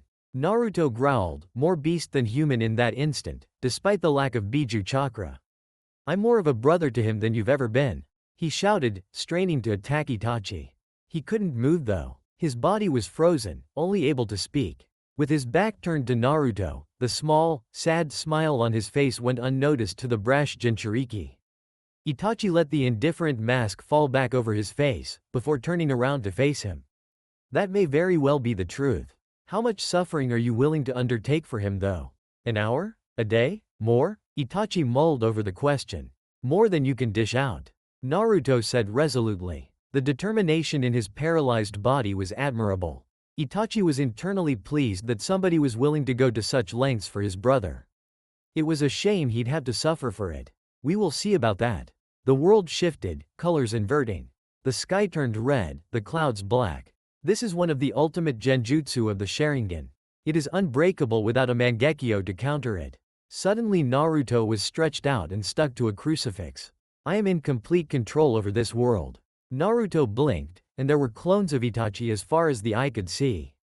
Each one held a sword. Its space, its time, its substance. He stepped forward, plunging the sword into Naruto's gut, twisting it, and withdrawing it. Naruto refused to make a sound. The blonde looked up, and saw himself on another crucifix, surrounded by Itachis. Then he was suddenly there, his mind struggling to keep up with the warp. Its space, its time, its substance. Itachi said again. This time, two clones stepped forward and stabbed him. This repeated several times, until Naruto finally let out a scream, more in mental exhaustion than pain. Time is a fickle thing. In this world, only a second has passed. It felt much longer though, didn't it? I wonder how you will fare after a full week of this. The stabbing repeated several times, but Naruto hardened his resolve. When the loop reset, he drew shaky breaths. 2 seconds. Itachi said, "How are you holding up?" He was somewhat impressed that somebody so young had this much mental fortitude. He had broken more experienced shinobi much easier. Naruto took a few more shaky breaths, and looked Itachi right in the eyes. "I can take it, if it means others don't have to." The glare Itachi received had more venom in it than any gesture or word could convey. "You are a curious character, Naruto Uzumaki." Itachi thought for a second. "You have lived a hard life. You seem to be able to take pain better than most, especially in defense of your comrades. I wonder how you would handle watching them go through the same pain." Naruto tried to spit on him, but the saliva disappeared in the air. The world shifted again. He was no longer on a crucifix. Instead, his loved ones took his place. His team, his sensei, Jiraiya, the old man. Everybody he loved was strung up, surrounded by Itachi. The rage in his body turned to desperation.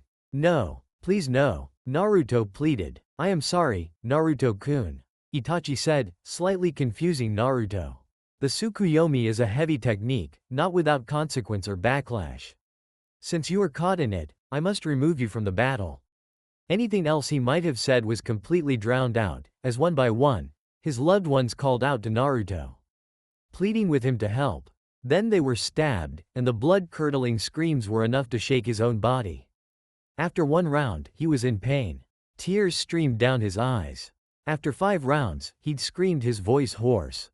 Around the 10th time Hinata was stabbed by multiple blades. Crying out for him to save her, he curled up into a ball. No matter how hard he shut his eyes or covered his ears, he could still see them being tortured. He could still hear their desperate screams. It didn't take long for him to go completely numb. He was certain that it was an automatic response by his brain. If he didn't, he would probably die from the stress. The numbness didn't stop the pain though, only dulled it enough for him to survive. He laid on the floor of this dream world, sobbing. He wasn't sure if it was a full week he spent there. It felt simultaneously like minutes and years. His mind was completely numb by the time the world shattered.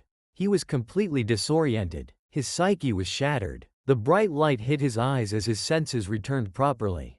All he could manage was a broken scream and an inelegant grunt, before he fell unconscious. Itachi dropped him, and he sank below the surface of the water. Kakashi watched as his sensei's son went from fully conscious 1 second, to screaming traumatically and passing out the next. His Sharingan had seen the technique. It was tremendously powerful, that much he could tell. Itachi's chakra had shifted to something entirely different when his eyes had changed. There was a tightening in his chest as Itachi dropped Naruto. The only sign that he was still alive was his chakra system still working, and the lack of a rampaging tailed beast. His more immediate problem though, was Sasuke.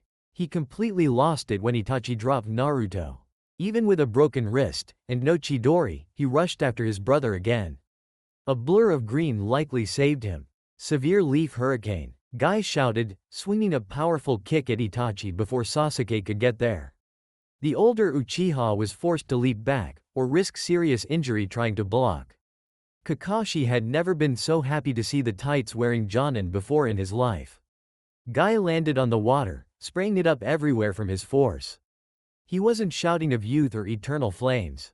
There was a serious look on his face that was saved for only the most difficult missions. He stood imposingly, already looking at Itachi's feet, knowing better than to look into the Sharingan. "Kisame," Itachi said. "We're retreating." The swordsman grunted, but didn't question his partner. He disengaged from Kakashi, leaping back to join Itachi. The two turned and ran without another word. Kakashi turned to his fellow ninja, issuing orders. "Kurenai, get Naruto and Asuma to the hospital." There was no questioning his commanding tone. She nodded, diving under the water briefly, coming back up with Naruto. "Guy, I'm going after them. Make sure Sasuke doesn't follow, and report to the Anbu squad and Hokage." Guy tried to argue, but Kakashi was already gone. He turned to Sasuke, who looked torn between going with Naruto and chasing down his brother. Guy used the confusion to knock Sasuke unconscious with a quick chop to the neck, and hoist him over his shoulder. He took off in the direction of the Hokage Tower. Chapter 28, The Pursuit of Power. Tsunade Senju never wanted to be Hokage. It was a difficult position. It was stressful. She was in charge of every ninja in the village. Any that got killed on a mission would be on her conscience. Any that were injured inside the village that was under her protection, would weigh on her anymore. Despite her better judgment, she'd let a certain blonde wiggle his way into her heart. She cared about him, even knowing it would likely cause her pain. She was feeling a lot of that pain now, standing over his hospital bed. There was nothing she could do to help at the moment. The diagnostic showed his mind had been shattered, confirmed by Kakashi's first-hand account. She believed she would be able to heal him, but psychological injuries were dangerous and fickle things. Inoichi Yamanaka had recommended his mind be given time to try and heal on its own. Forcing it to piece back together too soon could cause permanent damage. The blonde would occasionally thrash, sweat coalescing on his forehead as he fought off the nightmares. 2 weeks was the recommended minimum amount of time. Today's diagnostic hadn't revealed much improvement of yesterday's preliminary one. She'd already visited him twice between them. That was all the time she could spare as the head of a village still reeling from an invasion. She nearly had to drag Kakashi out of the hospital and to his S-rank mission herself. They simply couldn't afford to look weak or turn down missions at this time. No matter who was in the hospital. Naruto had received nearly a constant stream of visitors since he'd been admitted. Every ninja in his age group had visited between missions and helping rebuild the village. Even Hiyashi Hyuga had visited, volunteering to look the genin over with his Byakugan. It didn't reveal anything, but the offer itself was surprising enough. The news that the Akatsuki was after Naruto was possibly even worse than his actual hospitalization. She knew that despite her worries that if anybody could recover, it would be Naruto. She was more worried that he would be stolen away. Not to mention the implications behind the Akatsuki wanting the nine-tailed fox. She had assigned Yamato to be his full-time guard. The wood release user was sleeping in the corner even as she stood there, taking advantage of the 10 minutes where a more powerful ninja was in the room. There was a rotation of Anbu guarding him at all times as well. A 2-hour shift for nearly every team before they left for missions. It was the most manpower she could afford at this time. Naruto's teammate was also a concern. He nearly needed to be imprisoned for fear he would try and chase down his brother. Sasuke Uchiha was a flight risk at a time when she couldn't afford to have another guard watch him. She had ordered him to guard Naruto as well, knowing it was the only way she could have an eye kept on him. He was sitting in the other corner, staring at the wall.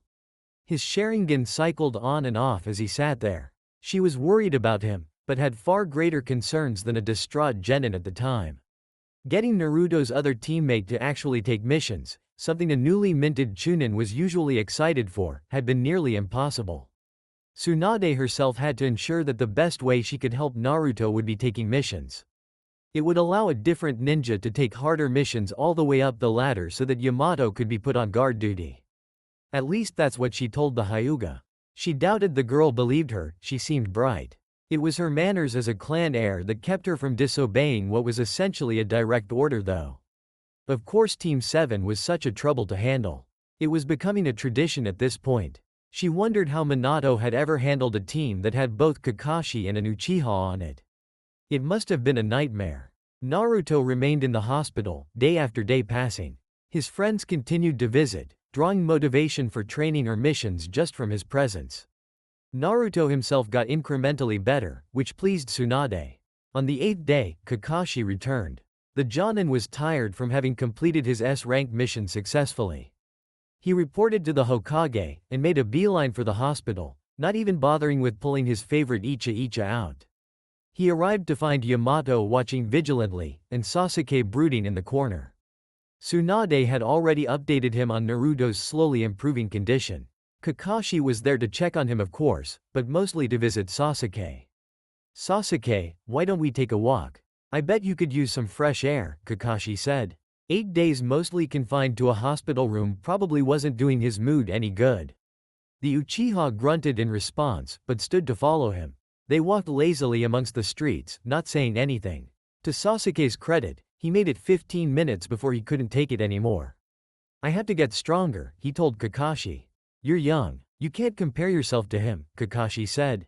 "He was an Anbu captain at my age," Sasuke spat out. "I couldn't even make him dodge with my most powerful technique." Kakashi mulled that over for a second, leaping up into a tree in one of the parks near the edge of the village. Sasuke followed. "Everybody matures at different rates," Kakashi said. "I was a chunin at 6. The 4th Hokage didn't graduate from the academy until he was 11. Nobody thinks that I'm stronger than he was." Granted, he had been a wartime promotion whereas Minato had come up in a time of relative peace. Sasuke didn't need to know that though, the point stood either way. Sasuke's cold expression didn't change. "If I chase after him, I can't stop him. If I don't, I'm a coward." "Nobody thinks that," Kakashi said. "I do." Kakashi held back a sigh. "Why's that?" "He slaughtered my entire clan. He killed my parents," Sasuke said. There was so much anger in him. It filled his voice and resonated off of him. "He made me relive the whole thing over and over in his genjutsu." Kakashi's eye widened minutely. He hadn't known that, despite all the time he and Sasuke had spent together. The Uchiha may have opened up more, but he scarcely talked about that night. "Ever since meeting you and Naruto, I've slowly let myself push that all away. I've tried to forget it." "Maybe that's a good thing," Kakashi said. "Maybe that's what you need." "Putting it to the back of my mind doesn't make it go away," Sasuke said. His voice slowly gained a dangerous edge to it. "The nightmares don't stop. All it's done is make me forget who I'm supposed to be." "And who is it that you think you need to be?" Kakashi asked. "I have to be an avenger," Sasuke said. "I can't let him get away with what he's done. It's my duty to avenge my clan. But I can't do it as I am right now. I have to get stronger." Kakashi put a hand on Sasuke's shoulder, and the boy's Sharingan activated instinctively. "Chasing power for the wrong reasons will only lead you down a dark path you can't return from," he said seriously. "Your brother should be a prime example of that." "Don't call him that," Sasuke sneered, brushing Kakashi's hand off. Kakashi held up his hands, as if in apology. "Regardless, you can't let him be the only reason for getting stronger." "There is no other reason," Sasuke yelled. The pain in his voice was clear. "If I can't stop him, he'll come for you and Naruto and everybody else. Don't try and tell me what to do." Kakashi knew he was treading on thin ice now. "I'm just trying to help guide you. I'm not issuing any orders here. I didn't ask for your help." Sasuke slammed a fist into the tree, smashing some of the bark off of it. "I didn't ask for any of this. You need to calm down, Sasuke. Would you be calm if I killed everybody you ever loved and then flaunted it in your face?" Sasuke shouted. Kakashi had had enough. He whipped out 2 shuriken with ninja wire attached, and flicked them with his wrists. The ninja wire wrapped around Sasuke, pulling him tightly to the tree in a seated position. Kakashi took a deep breath to calm himself. "You're forgetting who you're speaking to. Everybody I loved has already been killed." He held Sasuke's gaze for several seconds. Finally, he sighed, the tension leaving his body. "You're forgetting something else though. We both are. We may have lost our loved ones, but not all of them. There are still people alive who need us. Naruto, Hinata, our comrades. They need you to be strong. They need us to be strong. I'm telling you I'm not strong enough. I need more power," Sasuke said, pleading with Kakashi to understand. That's not the kind of strength they need, and you know it, Kakashi chided. Naruto doesn't care how big of a fireball you can use. Hinata doesn't care how fast you can run. I don't care whether you can break a powerful genjutsu. That stuff is important, but not nearly as important as your strength of will. I know you've learned that from Naruto, because I have, Kakashi said. Sasuke took big breaths, slowly calming down. Look what he's been through in the last month. Kakashi continued. Do you think he's doing that because he wants to become stronger? Or does he do it to protect the people and village he loves? Sasuke finally deactivated his Sharingan as a small look of surprise showed on his face. He'd never thought of it that way. He'd barely thought about it at all in the last month outside of how he hadn't been strong enough to help. You'd be hard-pressed to find somebody who could survive direct encounters with Orochimaru, Gaara twice, and Itachi and Kisame, Kakashi said. It's not because he's an Uzumaki or a Jinchuriki. It's because his will of fire burns so strongly that he won't allow himself to let those he cares for down. Sasuke was quiet in response. Kakashi let out another breath. I have to leave for another mission in the morning. Think long and hard about what we've talked about. The Jonin body flickered away to get some rest and prepare for his next mission. For the first time since the invasion, Sasuke was unaccompanied by another leaf ninja. The Uchiha was far from alone though. 4 ninja waiting in the shadows of the approaching night grinned and licked their lips. Now was their chance to see to their master's will. 24 hours later, Sakura Haruno was walking through the village, late into the night. She was doing a little soul-searching. She was lost, unsure of what she was doing in her life. She had visited Naruto every day that week, hoping he would wake up. She tried to speak with Sasuke while she was there, but the Uchiha was being even more reserved and short with her than normal. Her rotation in studying at the hospital was enjoyable. She liked helping people even though she wasn't all that skilled in medical ninjutsu yet. She felt like it was something she could be good at if she really tried. She'd always been more book smart than anything. Learning medical techniques should fit her better than something more creative like genjutsu. This brought her to her reason for introspection. She wasn't sure if she should continue being a ninja. She'd made great strides training with Naruto in their final year, and even more since Kurenai had become her sensei. Still, she felt as if she lacked the resolve and tenacity. Kiba wouldn't back down from anything. Shino always had backup plans to his backup plans, never giving up on an assignment. Sasuke actively sought stronger opponents. And then there was Naruto. The ever-cheerful blonde was on his 3rd trip to the hospital in a month for fighting S-rank opponents and surviving. Even winning in some cases.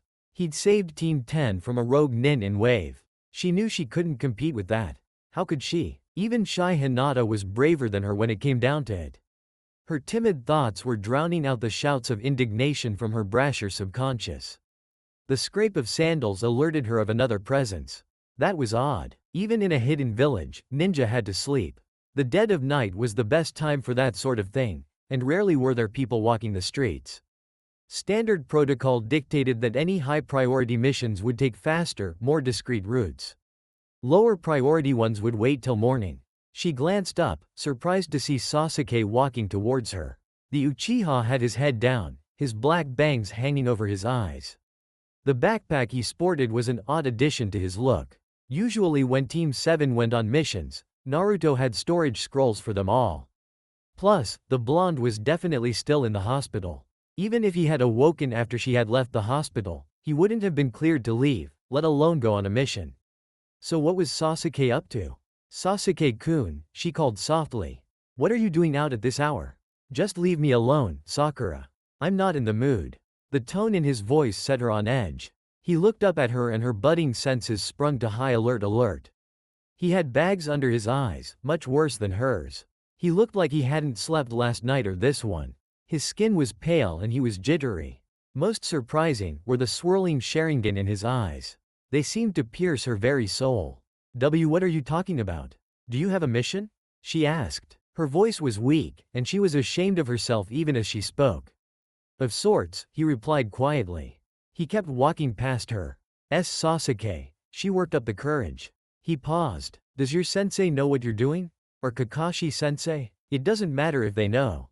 I had to do this, he said. He didn't move. An anger bubbled deep in Sakura's gut. She used to think it was cute and mysterious how cryptic he could be, but in this moment it was more than irritating. Why? She asked. Why won't you open up to me? No matter how hard I try, you just push me away. She had a previously unseen determination in her voice. He was almost admirable of it for an instant. I don't owe you or anybody else anything, he spat at her, so just leave me alone. Go play kunoichi or something. His words cut deep, but she felt she owed it to one specific comrade to speak up. What about Naruto? She said. Don't you think you owe him something? I heard what he did for you. Indeed, taking the Tsukuyomi for Sasuke was not something that had gone under the radar. Information worked its way through a shinobi village quickly. I'm doing this as much for him as I am for myself, Sasuke whispered, more to himself than to her. He turned his head. All it took was a glance of his Sharingan to catch her in a genjutsu. Sakura fell unconscious in the same breath. Sasuke caught her before she hit the ground. For a brief second he looked at her innocent features and felt a tremendous guilt. I'm sorry, Sakura, he whispered. He deposited her behind a low retaining wall, and made for the village's outer ring. Within 5 minutes he had slipped over the wall undetected, and gone into the night. Chapter 29. Nightmares and Dreams of Hope. Naruto sat up, sweat on his forehead, gasping for breath. He'd just been in the longest dream of his life. Maybe nightmare would be a better term. He looked around his surroundings, not feeling the soft sheets of his bed. Instead, it was the smooth concrete of his mindscape. He turned around, standing to his feet as he did so. The nine-tailed fox slumbered away behind the bars of his cage. Or at least he appeared to. Over the years, Naruto had gotten pretty good at telling. The Kyuubi was only pretending to be asleep. Typical. Naruto put a hand to his head, trying to stave off the headache. He nearly lost his balance just from the effort of trying to stand. Oi, fox. How come I feel like I got hit by a train? Naruto said. His memory was fuzzy through the haze of pain and information. The fox huffed at him, seemingly upset. It took Naruto far too long to figure out why. What the hell kind of technique did Itachi use to do this to me? He said. The Kyuubi only grunted again. Naruto tried again. How did he stop me from using your chakra? I didn't know a genjutsu like that could even exist. The fox growled, deeper and angrier than before. It lazily slid its nearest eye open. The Sharingan is powerful, as disgusting as it is. A master of it can enslave tailed beasts. It can see into your psyche and control me through it. Naruto didn't know if foxes could spit, but he was sure the Kyuubi would at that moment if he could. The hatred resonating from the fox had never been so strong. Oh, I didn't know that, Naruto said, some of that childhood innocence leaking into his voice. I'm sorry about that. I wouldn't have used your chakra if I knew. It matters little now, brat. It was not the first time, and it will unlikely be the last until I wipe the Sharingan from existence. The fox mumbled, closing its eye again. In moments like this, Naruto knew he wouldn't get anything else from his roommate. It's time for you to wake up. The emotions coming from your room can only mean bad news, the fox finished. Naruto wanted to question him about the Sharingan and how he could sense the emotions of the room when Naruto wasn't even awake. He didn't like the way the Kyuubi had said it though. He pushed chakra in a familiar pattern, willing himself to wake up. This time, when he gained consciousness, he was in the waking world. He was lying in a hospital bed. He absent-mindedly resolved to never have to wake up in one again. His room was less full than he would have expected, but that was no real issue. Tsunade was there, running glowing hands over him. Jiraiya was in the corner of the room, looking more serious than usual. Kakashi was in the corner, completely silent and emotionless. He might have been asleep. None of his friends were there. Neither were any of the members of his team, which was odd. Maybe they'd been sent on a mission. He had no idea how long he'd been unconscious. Geez, this isn't my funeral, is it? Naruto asked, trying to lighten the mood in the quiet room. I'd like to think there'd be a lot more cheering if it was, he joked, looking around the room. And snacks. Nobody laughed. It wasn't the first time a cheesy joke had fallen flat, but usually he could at least get a pity smile out of pervy Sage. What's going on? He said. Naruto? Tsunade started. She looked like she couldn't find the words. Jiraiya put a hand on her shoulder, trying to take over for her. Kid? He couldn't seem to find the words either. Naruto's heart sank and his stomach felt like it was in his throat. Whatever it was, it couldn't be good. It was Kakashi's voice that broke the news, a fury in it that none in the room had ever heard from him. Sasuke left the village 6 days ago. His words were calculated, as if he was reading from a perfectly crafted mission report. Naruto didn't believe them. A retrieval team, composed mostly of your graduating class, was sent after him, Kakashi said. Several shinobi were seriously injured by what we thought were his kidnappers. Neji and Kiba are still recovering. They'd likely be dead if Suna didn't show up to aid them. Kakashi said, his composure wavering. Despite all the burning anger in his voice, and the robotic way he delivered it, a tear streamed down his visible eye. It was later discovered that they were agents of Orochimaru. Kakashi explained. Sasuke went with them willingly. Hinata chased him down, and from what I can gather, the two of them fought it out in the Valley of the End. Kakashi said. His voice cracked, and so did the facade. His body shook as he finished the report. Sasuke put a chidori through her abdomen. I arrived soon enough to provide emergency medical aid. She's still in critical condition. Tears poured out of Kakashi's eye like a waterfall. He looked Naruto right in his eyes. I'm sorry, Naruto, he said. Silent sobs racked the Jonin's body, but Naruto didn't notice. He refused to notice. He refused to believe what he heard was true. He flushed his chakra system, ignoring Tsunade's warnings. He had to still be in the genjutsu. He had to be. This was some sick concoction Itachi was forcing him live through. Sasuke wouldn't leave the village. He wouldn't leave him. He wouldn't hurt Hinata. Except, Sasuke hadn't been himself of late. He'd been short-tempered and impatient. He'd been snapping at his friends and teammates. He'd even used a chidori on what he thought was Naruto. And all that was before Itachi came to town. So many emotions passed through Naruto in the silent minute that followed. Disbelief turned to anger, turned to sadness, to rage. He felt them mix and mingle. He forced himself out of his bed onto all fours, dry heaving. He was sick to his stomach. He tried to flush his chakra system again, but nothing happened. His rage shot through his system and he screamed. It was a pitiful sound after having not used his vocal cords for 2 weeks. No, he said. No, he slapped his own face, trying to wake himself up. No. Jiraiya put a hand on his back, trying to reassure him and stop him from hurting himself. Naruto shrugged him off, standing shakily. A searing pain shot through his head. He shrugged it off, tapping into the Kyuubi's chakra all too easily in his emotional state. Just enough to override the pain in his head and strengthen his body. He leapt through the window, shattering it as he did, and began running. He didn't know where he was going, but he didn't stop. He was suffocating in emotions, and he had to outrun them before he drowned. He ran until he started thinking again. He had no idea where he had ended up as he crashed to his knees. He slammed his fists into the ground. His knuckles broke on the rock. The pain felt good. It sharpened his awareness, felt like it grounded him to the real world. He smashed them into the rock again. The jolt of pain brought him out of his daze. His vision straightened, and he found himself on top of the Hokage monument. Just behind his favorite spot, the fourth Hokage's head. He felt ashamed at the moment, thinking that his father would be disappointed in him. A strangled scream muffled by sobs left his throat as he tilted his head back to the sky. I always said the view from my office was the best in the village. A calm voice slowly drawled from behind him. The truth is, I was just jealous that I was stuck down there, when the real view was from up here. Naruto turned around to see the third Hokage. He wore a simple black robe, trimmed in cream. It was similar to what he used to wear as a younger shinobi. He no longer wore the mesh body armor though, and his ensemble more closely resembled the Hokage robes than they did his shinobi fatigues from back in the day. Gigi, Naruto said. Tears began flowing from his eyes. His chest felt so tight, he grasped at it. The sobs that escaped him were not befitting of a shinobi of his power level. Hiruzen Sarutobi did not care. He saw a child he considered a grandson in pain. Immense pain that he should not have to face. Hiruzen knew something of this pain. Orochimaru leaving had been like losing a son. Now Naruto had lost a brother because of it.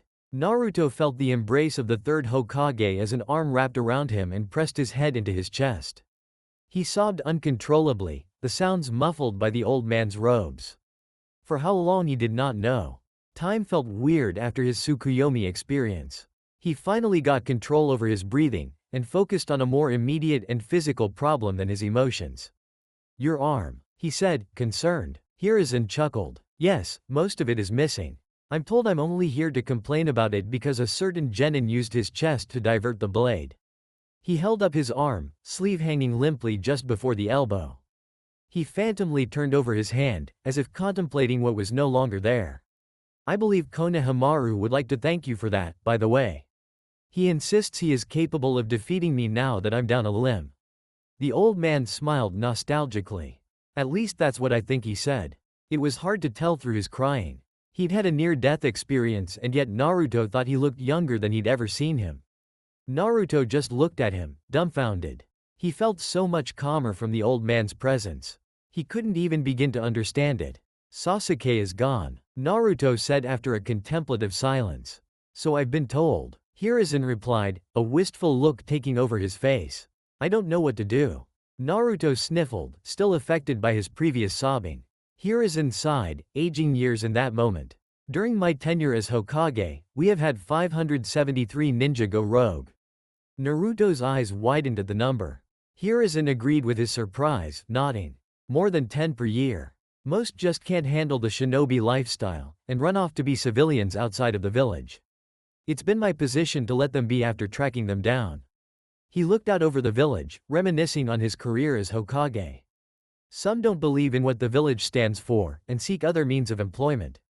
Thieving, mercenary work, gangs. They are put in the bingo book. Typically they don't warrant their own hunter-nin squad." He sighed again. "Then, there are those that leave because they have a goal, one they do not believe they can achieve while in the village. Orochimaru wished to unlock the secrets of all ninjutsu. He ran despicable, inhumane experiments to get there. Itachi, I believe, wishes to test the limits of his power." Something seemed off about that to Naruto, but he continued listening.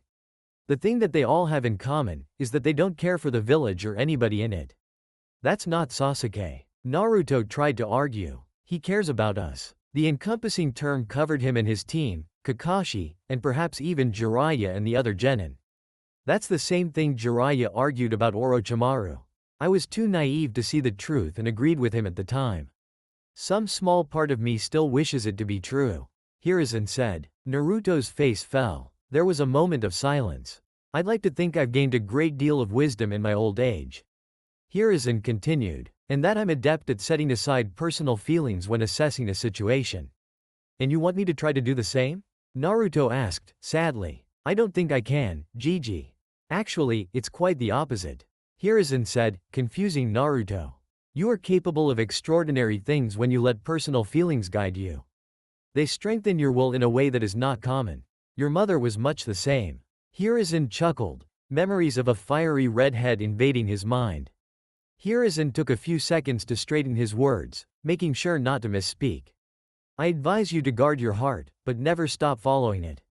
Know that Sasuke may be gone for good, but do not give up on him so easily. Be ready to do what is necessary for your village and those you care for, but do not wish for it."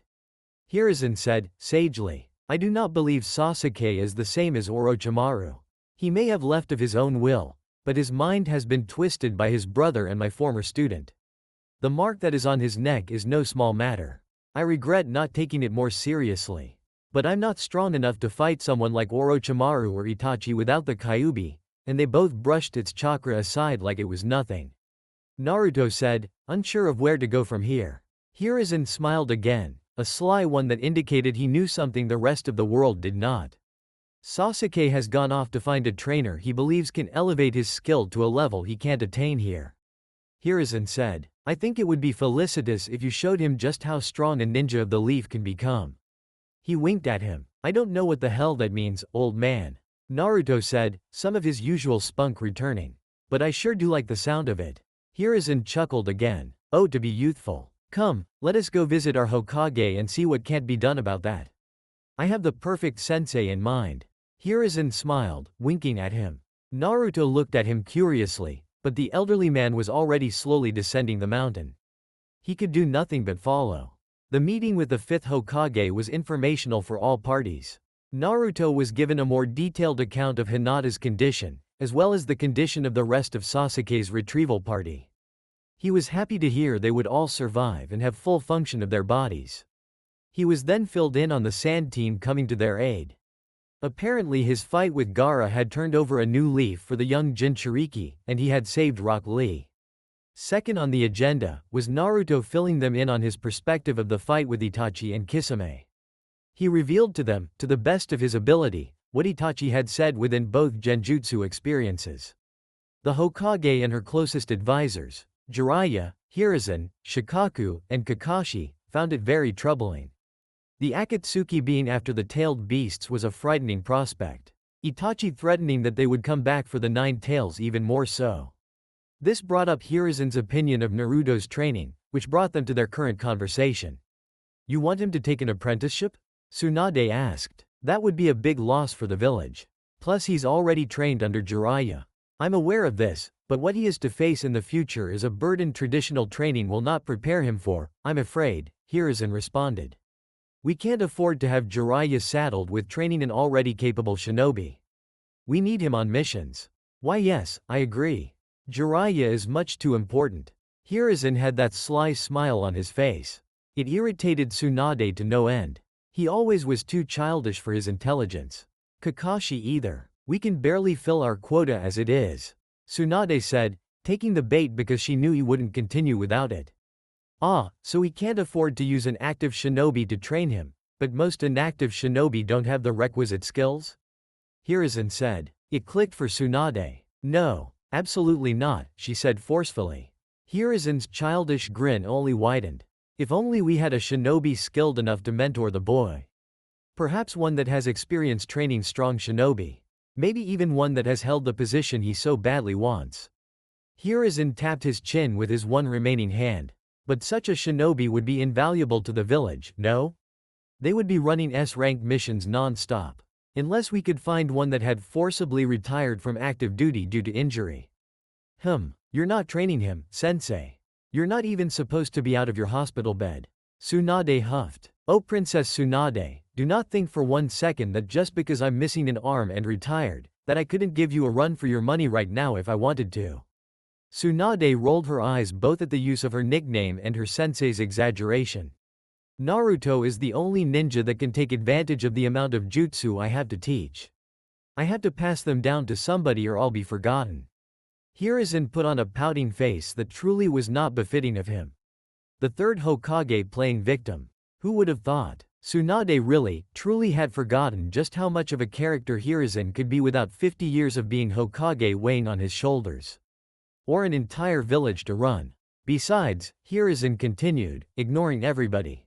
I'm the only one who can leave the village. You said it yourself, Jiraiya and Kakashi are far too valuable to pull off missions. They couldn't possibly undergo a training trip. Hold on, Tsunade interrupted. Who said anything about leaving the village on a training trip? What? Hiruzen questioned. You'd rather leave the boy exactly where the Akatsuki will look for him? Sending him on missions that are logged and filed in a system that no doubt has spies? What better alternative than roaming randomly across the nations with no sort of paper trail that can be betrayed? You expect me to not only pull one of our most valued assets off of missions, but to let him roam the land completely untethered and untracked? Maybe I should have you admitted to the psych ward, old man. Tsunade said. Hiruzen only smiled at her, pulling out his pipe. That was a bad sign for her, that usually denoted victory when he had a smile on his face. The boy summons toads, dear. We'll stay in touch. It's about time Jiraiya spent a substantial amount of time in the village anyway. You two can catch up. He gave a knowing smile that went over most of the heads in the room. The smallest of pink tinges showed on Tsunade's cheeks. Hiruzen turned to Naruto. We will depart in 4 months' time. That should give us plenty of time to reach Kumo for the next Chunin exams. I suggest you use that time wisely. He can't apprentice outside of the village as a Chunin, sensei. You know that. I thought that was why you delayed his promotion in the first place. You delayed my promotion? Naruto asked Hiruzen, with a look of melodramatic betrayal on his face.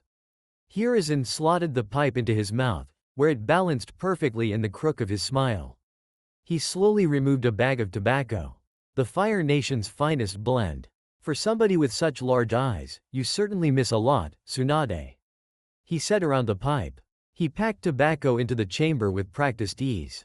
You know the qualifications for a Hokage's guard by now, yes? Tsunade nodded, but he didn't pause for it.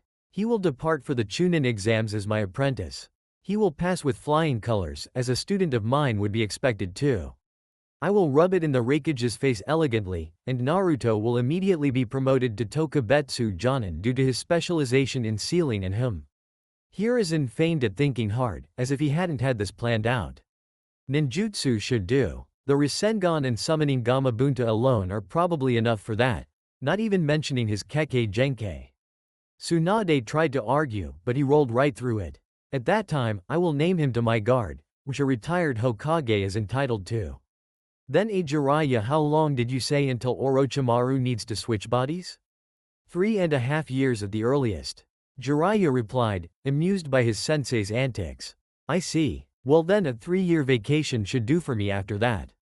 After all, I did spend more than a decade in the service of my village after retiring. Of course it will be hell for Naruto. But being a bodyguard is tough work.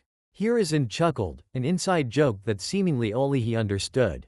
You can still send him on mission requests through the Toads. He can take a huge burden off of Jiraiya and Kakashi with the spy network. You won't lose any assets, and he'll be as safe as possible until he reaches a level where he can not only defend himself against the Akatsuki, but they will come to fear him. He punctuated his long-winded rant by snapping his fingers. His index finger lit ablaze as if it were a match, and he held it to his pipe. He took a deep, satisfying puff of smoke. He held it several seconds before exhaling it smoothly. Any other concerns? He asked. Tsunade's face was red. She didn't enjoy being talked down upon. Shikaku was trying to hide his smirk. He always did enjoy a well-laid trap. Kakashi's lip twitched behind his mask, lightening his mood slightly. Jiraiya reacted the most expressively, letting loose a deep, bellowing laugh. He nudged Naruto with his elbow. They don't call him the professor for nothing, huh kid? You're not kidding, pervy sage. I think Granny's head is gonna pop. Naruto cackled, his immense responsibilities momentarily forgotten. Tsunade opened up a drawer in her desk, pulling out a bottle of sake. Alright, Jiraiya lauded. Let's celebrate the kid's future promotion. He moved to grab the bottle of sake, and Tsunade didn't hold back. The window shattered as his body punched a hole through it. Tsunade took a deep breath. As always, punching Jiraiya seemed to get rid of most of her anger. I will allow it on the condition that I receive weekly reports and he takes at least 2 missions a month, depending on their scope. He will manage the spy network from outside of the village with your help. If you have any inkling that you're being tracked. She looked at Naruto, and for the first time he truly could see why she was chosen as Hokage. The intensity in her gaze spoke of a fire he didn't know she had. You will take your bodyguard duties seriously. You will avoid the Akatsuki at all costs. You will not go after Orochimaru or Sasuke under any circumstances without a written order from me. She stood up, putting her hands on her desk in a position that spoke of true power. And most importantly, you will not waste this trip. I'm not kidding, Naruto. Despite Sensei's sweet words, doing this is detrimental to the village and risky. You will come back powerful enough to strike fear in the hearts of your enemies, or you will not come back at all. Do you understand? Naruto matched her gaze. I know how much people are counting on me. I've made promises that I don't plan on breaking. I won't let you down, Granny. Good, Tsunade said, sitting back down. Now march your ass back to the hospital. You're on bed rest. If I hear so much as a peep of you trying to leave early, I'll cancel the trip and dig your grave myself. Yes ma'am, Naruto said, mock saluting her, and following Jiraiya's path out the window. A good lad, that one. Hiruzen said, smiling. He is, but I wasn't talking to him, sensei. The glare she gave him very well could have melted a kunai. Hiruzen laughed. Very well, Tsunade. Very well. He slowly walked towards the door, pausing just before leaving. And Suna? When I return, I'll be sorely disappointed if I'm able to talk you under the table that easily. She threw the bottle of sake at him, but it connected with the door, as the third Hokage had already departed. Chapter 30. Leaving the Leaf Part 2. It's an undeniable fact that goodbyes are hard. It doesn't matter if they are forever, for an undetermined amount of time, or for 3 years. The last time Naruto left the village, his goodbyes were few. He could count the number of people with his fingers, and have plenty to spare. Now, the number was truly too high to count. Of course, he hadn't actually said goodbye to anyone yet. Instead, he'd sunk every waking second, and many sleeping ones, into training. If he was completely honest with himself, he wasn't even sure how much time had passed. Between his harsher shadow clone training and his experience in the Tsukuyomi, his perception of time had been warped. Seconds felt like hours. Days felt like minutes. Weeks? Well, he wasn't even sure it had been weeks at this point. Or maybe it had been months? The lack of sleep certainly hasn't helped. His brain was already pushed to its limits from using shadow clones. It was a consequence of having them do so many separate tasks, rather than all focus on a few. When multiple clones trained on one subject, it was almost like a déjà vu feeling. His brain would naturally sift the most important and unique memories, and the rest would intertwine with his own. Separate training meant there wasn't anything to sift. He had hundreds of separate memories in a day, and it was wearing on him. Continuous sleep was impossible. Every time he got to the part of the sleep cycle that produces memories, REM sleep, a memory says. He can't know if it's his own, or a clone's. He heard them. The screams of his loved ones as they were run through with swords and kunai. He is haunted by them. They tear him from sleep. They keep him from being at peace. Naruto. Naruto flinched at the voice. He'd been lost in his thoughts again. He scanned his surroundings, more trying to figure out where he was than who had called for him. He knew that voice anywhere. Lately it had been plaguing his nightmares. He saw Hinata jogging up to him. He hadn't seen much of her since, well, he'd been trying not to think about it. He was just grateful she had fully recovered. It's not that he had been avoiding her, it's just that after what happened, he could barely look her in the eyes. The guilt was crushing. "Oh, hey Hinata," Naruto said. The Hyuga frowned ever so slightly at his lack of excitement. "Are you excited for your party tonight?" she asked, trying to improve his mood. Naruto wiped at the bags under his eyes. Was his going-away party tonight? Already? 4 months had gone by that fast? He did recall someone reminding him, or a shadow clone. Maybe that was yesterday, maybe it was last week. There was so much information filtering into him throughout the day though. It was hard to recognize anything a clone experienced until something triggered the memory. "Naruto?" Hinata interrupted. He shook his head to get rid of the daze. "I'm sorry. Of course I'm excited," he said. He still wouldn't look her in the eyes though. He flinched as another shadow clone popped. This one from the Hokage's private library. Flashes of information flooded his mind. This clone's job was very specific. Its experience reading through those scrolls could be the final piece that he needed. "Hey," Hinata said, trying to get his full attention. Naruto was thinking again though. He'd made great progress in his sealing ability, and he was closing in on his goals, one step at a time. What if he just tried? "Naruto." She raised her voice at him in a way that he had only ever heard a few times. His eyes snapped to attention, finally focusing completely on Hinata. She tried not to blush, intent on speaking to him. "I'm worried about you. You leave tomorrow but you've hardly seen any of us.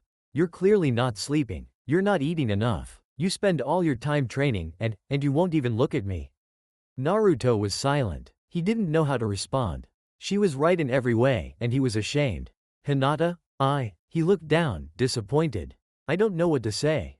It's my fault." "It's not, Naruto-kun," Hinata said with a strength in her voice. "It was his decision, not yours. Trying to rescue him was my decision. As it was Kiba's and Neji's and Ino's and Choji's and everybody else's." She took a deep breath, calming down. She was not wearing the emotional mask that the Hyuga were known for, though. "It was our choice. Ninja get hurt. We're all here though. We all fully recovered. But you won't even talk to us half the time. Because I have to get stronger, Hinata. I won't be able to bring him back if I don't. I won't be able to protect you or anybody else." Naruto said. "Listen to yourself. You sound just like him." She shouted. She lowered her voice to a harsh whisper, realizing they were causing somewhat of a disturbance. "Power isn't the only thing that matters. I know you know that, because you're the one who taught me." Naruto flinched again, though this time there was no shadow clone. He realized, once again, that she was correct. He sounded just like him. Almost word for word, in fact. Only caring for strength and power, thinking it was the answer to all his problems. He couldn't afford to go down that hole. He wouldn't put his friends through that. He let go of a deep breath that he'd been holding since he'd first found out about his wayward teammate. Tension and stress melted off his body. He gave her a simple, soft smile. It was perhaps the most sincere one she'd seen, even compared to the best of times. "You're right, I'm sorry." She smiled back at him, recognizing the Naruto that she was used to. He was still run down and overworked, but he was Naruto. There was a core aura to him that resonated out and permeated into everything around him. It wasn't something she could see with her Byakugan. It was something that could only be sensed and felt in the heart. Apology accepted. Now go take a nap. Everybody is going to be at the party tonight and you are going to need your usual energy to keep up. Naruto rolled his eyes, but didn't argue with her. Shinobi parties were odd things. They were generally smaller than civilian parties. In the shinobi world, trusting friends, by nature, were hard to come by. Friends and family were prone to expiring early. Shinobi died fast and often. A side effect of that was that they knew how to live. And how to celebrate. They drank, they sang, they arm wrestled, they gambled, and they fought. It was truly a sight to behold. There was also the small matter that the assembled shinobi could, without a doubt, topple an entire nation if so directed. It was probably reckless to have that many powerful shinobi in one building, all under the influence of alcohol. Naruto was pretty sure that he even saw Hinata take a few sips when nobody was watching.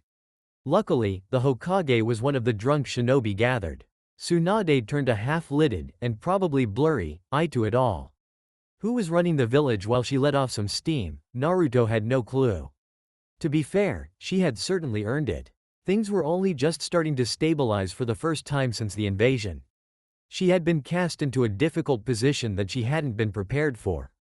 There was no doubt that the other villages were watching them to gauge their strength after fending off a joint invasion. The shinobi of the village were overworked, taking every possible mission to show their strength. At the helm, Tsunade had to organize the logistics of it all. She had to make the hard calls on who to send on what missions. There had been deaths and injuries that she felt on her conscience. The fact that the village was stabilizing so quickly afterward was a testament to her intellect and firm hand.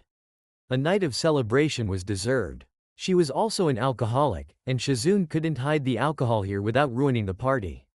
By the end of the night, every ninja Naruto could call a friend, or even an acquaintance, had come by. The fact that they were all off duty on the same night was another blind eye turned by Tsunade. A going-away gift of sorts. One of many actually. His genin class gave him a new weapons pouch, filled with standard gear plus a few extra goodies. Hinata gave him a lovely calligraphy set. The Hyuga family, surprisingly enough, gave him a very nice yukata. Guy gifted him a green spandex suit that he would likely wear one day a year to appease the man and his clone. Kakashi gave him an Ichiraku novel, as if Jiraiya hadn't tried to shove them down his throat for the last year. Anko offered, jokingly, at least he hoped, to reenact the scenes from said book, only with more blood. It was kind of worrisome that they were trying so hard to corrupt his young mind. That kind of stuff just didn't interest him though, so he put it to the back of his mind. There was so much fuinjutsu packed in there at the moment that he doubted he would even remember it. Asuma and Konohamaru gave him a pair of chakra blades, not unlike Asuma's.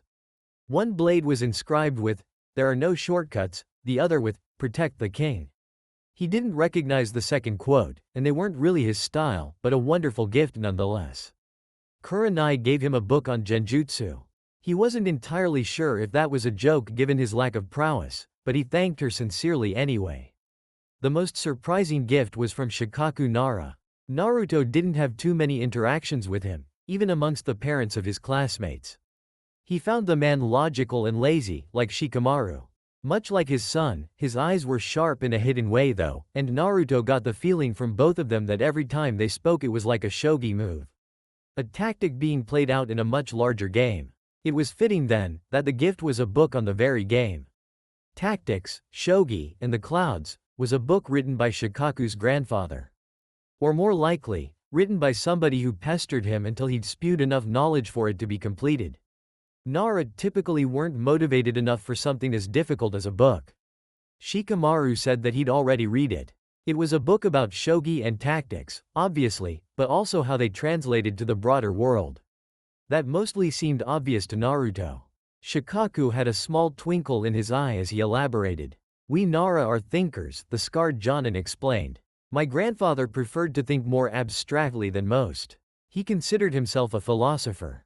As he stared at the clouds, he would contemplate not just the tactics of being a commander in war. He thought deeper about what those decisions meant. Being a leader is hard. Deciding who goes where on a battlefield is a lot of weight on a man's shoulders. I think you'll find this enlightening. His smile might have been wicked if his eyes weren't clouded by alcohol. There were some heavy implications to what he had said. Everybody chose to ignore them for the time being, in favor of enjoying the party. They would be words that would stick with Naruto in the following days though, even if they washed over his head in the moment. After the impromptu gift-giving, everybody went back to drinking and singing. Thankfully, Jiraiya had managed to steal some of the heavy-duty sake from Gamabunta's stash. As Naruto was finding out, it was the only alcohol that could get an Uzumaki Jinchuriki hybrid even remotely drunk. By the end of the night, it had been one of the most fulfilling nights of his life. He had taken Hinata's words to heart, and appreciated everybody that was there for him. He'd said his goodbyes to everybody he cared about. He tucked the list of ceiling ideas that 1010 had given him, the best gift, she'd said, and headed for the exit. He caught a glimpse of his black eye in the reflection of the window and smiled. Whoever snuck Rock Lee some alcohol had played the prank of the year on them, something Naruto could truly appreciate. He went to bed that night with a full heart and a content smile. It was the first time he'd felt joy since Sasuke left. Certainly there had been moments of happiness in that time. He hadn't felt it deep in his soul like he did now though. Tomorrow would be the beginning of a new age for him. He knew it would be difficult, but now, he knew he could take it. If he couldn't, there were plenty of people who would be there to pick up the pieces so he could get back out there to try again. Naruto arrived at the main gates of Konoha late in the morning. He did not have a black eye, nor the scratches left on his body from Anko trying to pin the kunai on the genin. He did not have a hangover. He still had bags under his eyes, though he had finally slept without nightmares. He had regressed in outfit, electing to go with the style he wore before his first C-rank mission. Jiraiya hollered in delight when he saw him. He had on the olive-green base layer that covered most of his mesh body armor. The blue kabuki jacket with Uzumaki swirls on the shoulders was the main difference between his and the Sannin's outfits. The blue geta he wore were just for show. As soon as he was out of Jiraiya's line of sight, he would switch to modern sandals. His longer hair flopped over his horned, oil headband. The spiky ponytail he had down out was much thinner than Jiraiya's, but still reached his mid-back. Hanging below it comfortably on his lower back was a very large scroll. It was one he hadn't been seen with before, so its purpose was a mystery. It could be guessed though, that at least a portion of it was for storage, as the boy had no other luggage with him. The black headband with the shining leaf symbol wrapped around his waist to round out the look. Looking sharp, kid, Jiraiya said. Naruto beamed at him. It was the kind of smile that could light up an already bright room. Thanks, pervy sage. Pretty sure I wear it better than you, he said cheekily. Hiruzen chose that time to make his subtle appearance. I think you may be correct, Naruto. Those pasty yellow stars on his shoulders always were tacky. Jiraiya rolled his eyes at his elderly sensei. The man looked good, all things considered. He'd gotten a mild tan in his 4 months. He'd spent a large portion of time inside of the Sarutobi clan compound, doing things he hadn't been able to in years. Teaching clansmen, visiting with the children, updating the library. The more enjoyable side of being a clan head that he had forfeited as Hokage. The twice former Hokage settled easily into his new robes. They were simple, as he preferred. Black with cream-colored lining, just as he'd been wearing the night Naruto left the hospital. They were loose-fitting with seemingly endless folds. No doubt layered with scrolls and weapons, as any shinobi worth their scars wouldn't be caught without. The biggest change were the sleeves. They were long enough to go past his hand, and extremely wide. They did an impressive job hiding the missing arm. The left one even held form when bringing his hands together in front or behind, as he often was fond of doing. It gave him a peaceful, almost monk-like appearance. A shinobi through and through, his missing arm would remain a secret until he himself revealed it. Gigi. Naruto greeted him. He'd seen little of the elderly man in the recent months, both of them being so occupied with their own personal business. Hello, Naruto. I trust you're ready for our excursion? Hiruzen said. Almost. Naruto brought his hands together, crossing the index and middle fingers on both hands. He closed his eyes and breathed evenly, focusing. More than a dozen shadow clones seemed to peel off of him, rather than coming to existence a ways away. He was trying to emulate the clone technique of Team 7's sensei, though without the wood style. The effect wasn't complete, and it probably wouldn't be useful. It was mostly a chakra control exercise at this point, but it showed his improvement. The original Naruto handed the clones a scroll, and turned back to his family figures. Behind him, the clones unsealed the scroll, finding more scrolls inside. That seemed to be all they needed, as they each took one and ran off. Parting gifts? Sarutobi asked. Naruto nodded his head, a devious smile on his face. Certainly the gifts were good, but the surprise before them was even better. Well then, shall we be off? Wait, a childish voice yelled. Its cadence matched the bouncing of the boy's steps. Embarrassing for a shinobi, not overly worrying for a 9-year-old. Konohamaru came to a stop, huffing and puffing. He was bent over with his hands on his knees, trying to catch his breath. "Grandpa, you cheated," he said when he finally caught his wind. Hiruzen only grinned in the way that a grandparent does when they've pulled one over on a grandchild. "Oh Saru," Naruto said. "What have we said about cheating?" Konohamaru sighed grandly. "Shinobi don't cheat, they win sneakily." Naruto chuckled, ruffling his hair. "That's right. But remember, there's no shortcuts to becoming Hokage, so no winning sneakily while training, okay? I'm gonna send Kichi to check on you. He'll know if you're lying." Konohamaru nodded with a seriousness that was almost comical on his young face. "Good. Now give me a hug. It might be the last chance you get if your grandpa torches me to dust for pranking him." Konohamaru giggled and listened accordingly, squeezing him tight. "I wouldn't be a very good shinobi if I allowed you to prank me, Naruto," Hiruzen said. And yet, Naruto looked at him mischievously. "You haven't even checked your pack since you got here." Hiruzen narrowed his eyes at the boy. He wasn't wearing a pack. It was in a scroll attached to his hip. He knew for certain that Naruto wasn't skilled enough to lift it off him and manipulate it before replacing it. However, if he didn't check and something was amiss, it would be even more embarrassing. With grace, he responded smoothly, "Ah, if you were in my pack then you saw what I have in store for you. I'm surprised you're not quivering at the thought. Don't worry though, I'm told Tsunade has some promising new treatment for amputees." Naruto paled at that. He had a ways to go if he wanted to play mind games with the professor. Jiraiya broke the light tension with a hearty laugh, smacking Naruto on the back in a friendly manner. "I can't wait for you to suffer the way I had to. This is gonna be great." Then it became Jiraiya's turn to pale, as Hiruzen leveled an icy glare at him. "One-armed and 70 years old, and yet I could still take on the both of you. It would be wise not to forget that with age comes experience and knowledge," Hiruzen said lightly. Jiraiya rolled his eyes, but didn't push it any further.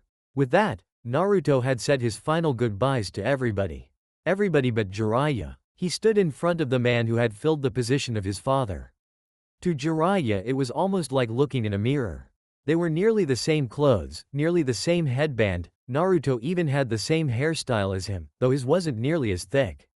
As much as he saw Naruto though, he also saw Minato in the hair and the air of confidence. He saw Kushina in the grin and the face. Despite the resemblances to his parents and Jiraiya, there was still something distinctly Naruto about him. The boy had grown so much, and not just in height. He'd been knocked down, but always he stood back up. Every single time, and taller than ever. Despite being told he didn't need to, or even that he couldn't. Beyond his advanced skills as a ninja, and his role in keeping the village safe from the Nine Tails, Jiraiya was proud of him. Proud of the man he was becoming. Jiraiya's eyes began to water. "Don't cry, pervy sage, I'll be back before ya know it," Naruto said. "I'm not crying because of that, these are tears of joy, don't you see?" Jiraiya tried to keep the tone light and joking, but he wasn't fooling anyone. "I'm just so happy I'll be able to return to my research." Naruto ignored his words, and stepped forward to hug Jiraiya. A soft whisper in his ear surprised him. "I'm proud of you, kid," Jiraiya said. "Work hard and listen to the old man. And don't lose sight of why you're doing this." Naruto hugged him twice as hard, a subconscious use of chakra aiding his muscles. If Jiraiya wasn't as tough as he was, the air actually might have been squeezed out of him. The two broke apart, Naruto wiping at his eyes. It took him only a moment to regain his composure. He plastered a big smile on his face. Alright, Gigi, let's do this. He turned to walk away from the gate with an excited energy about him. Well, alright then, Hiruzen said. He turned to walk side by side with his new charge. First, Naruto, I want you to remove several kunai and hide them amongst your clothing. But I have them hidden in seals, isn't that better? Naruto said. Normally, yes. However, every jutsu has a weakness, including seals. What if? The voice trailed off, Jiraiya no longer able to hear the lesson. He didn't need to though, he knew it by heart. It was the first lesson Hiruzen had taught his own team, way back in the day. Naruto was in good hands. Still, he was sad to see him go.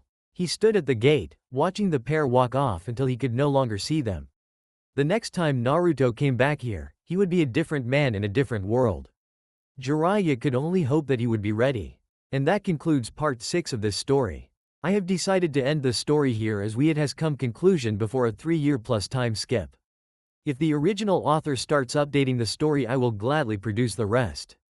Thank you for understanding. Thank you for spending your time here at Ichiraku Ramen and listening all the way to the end.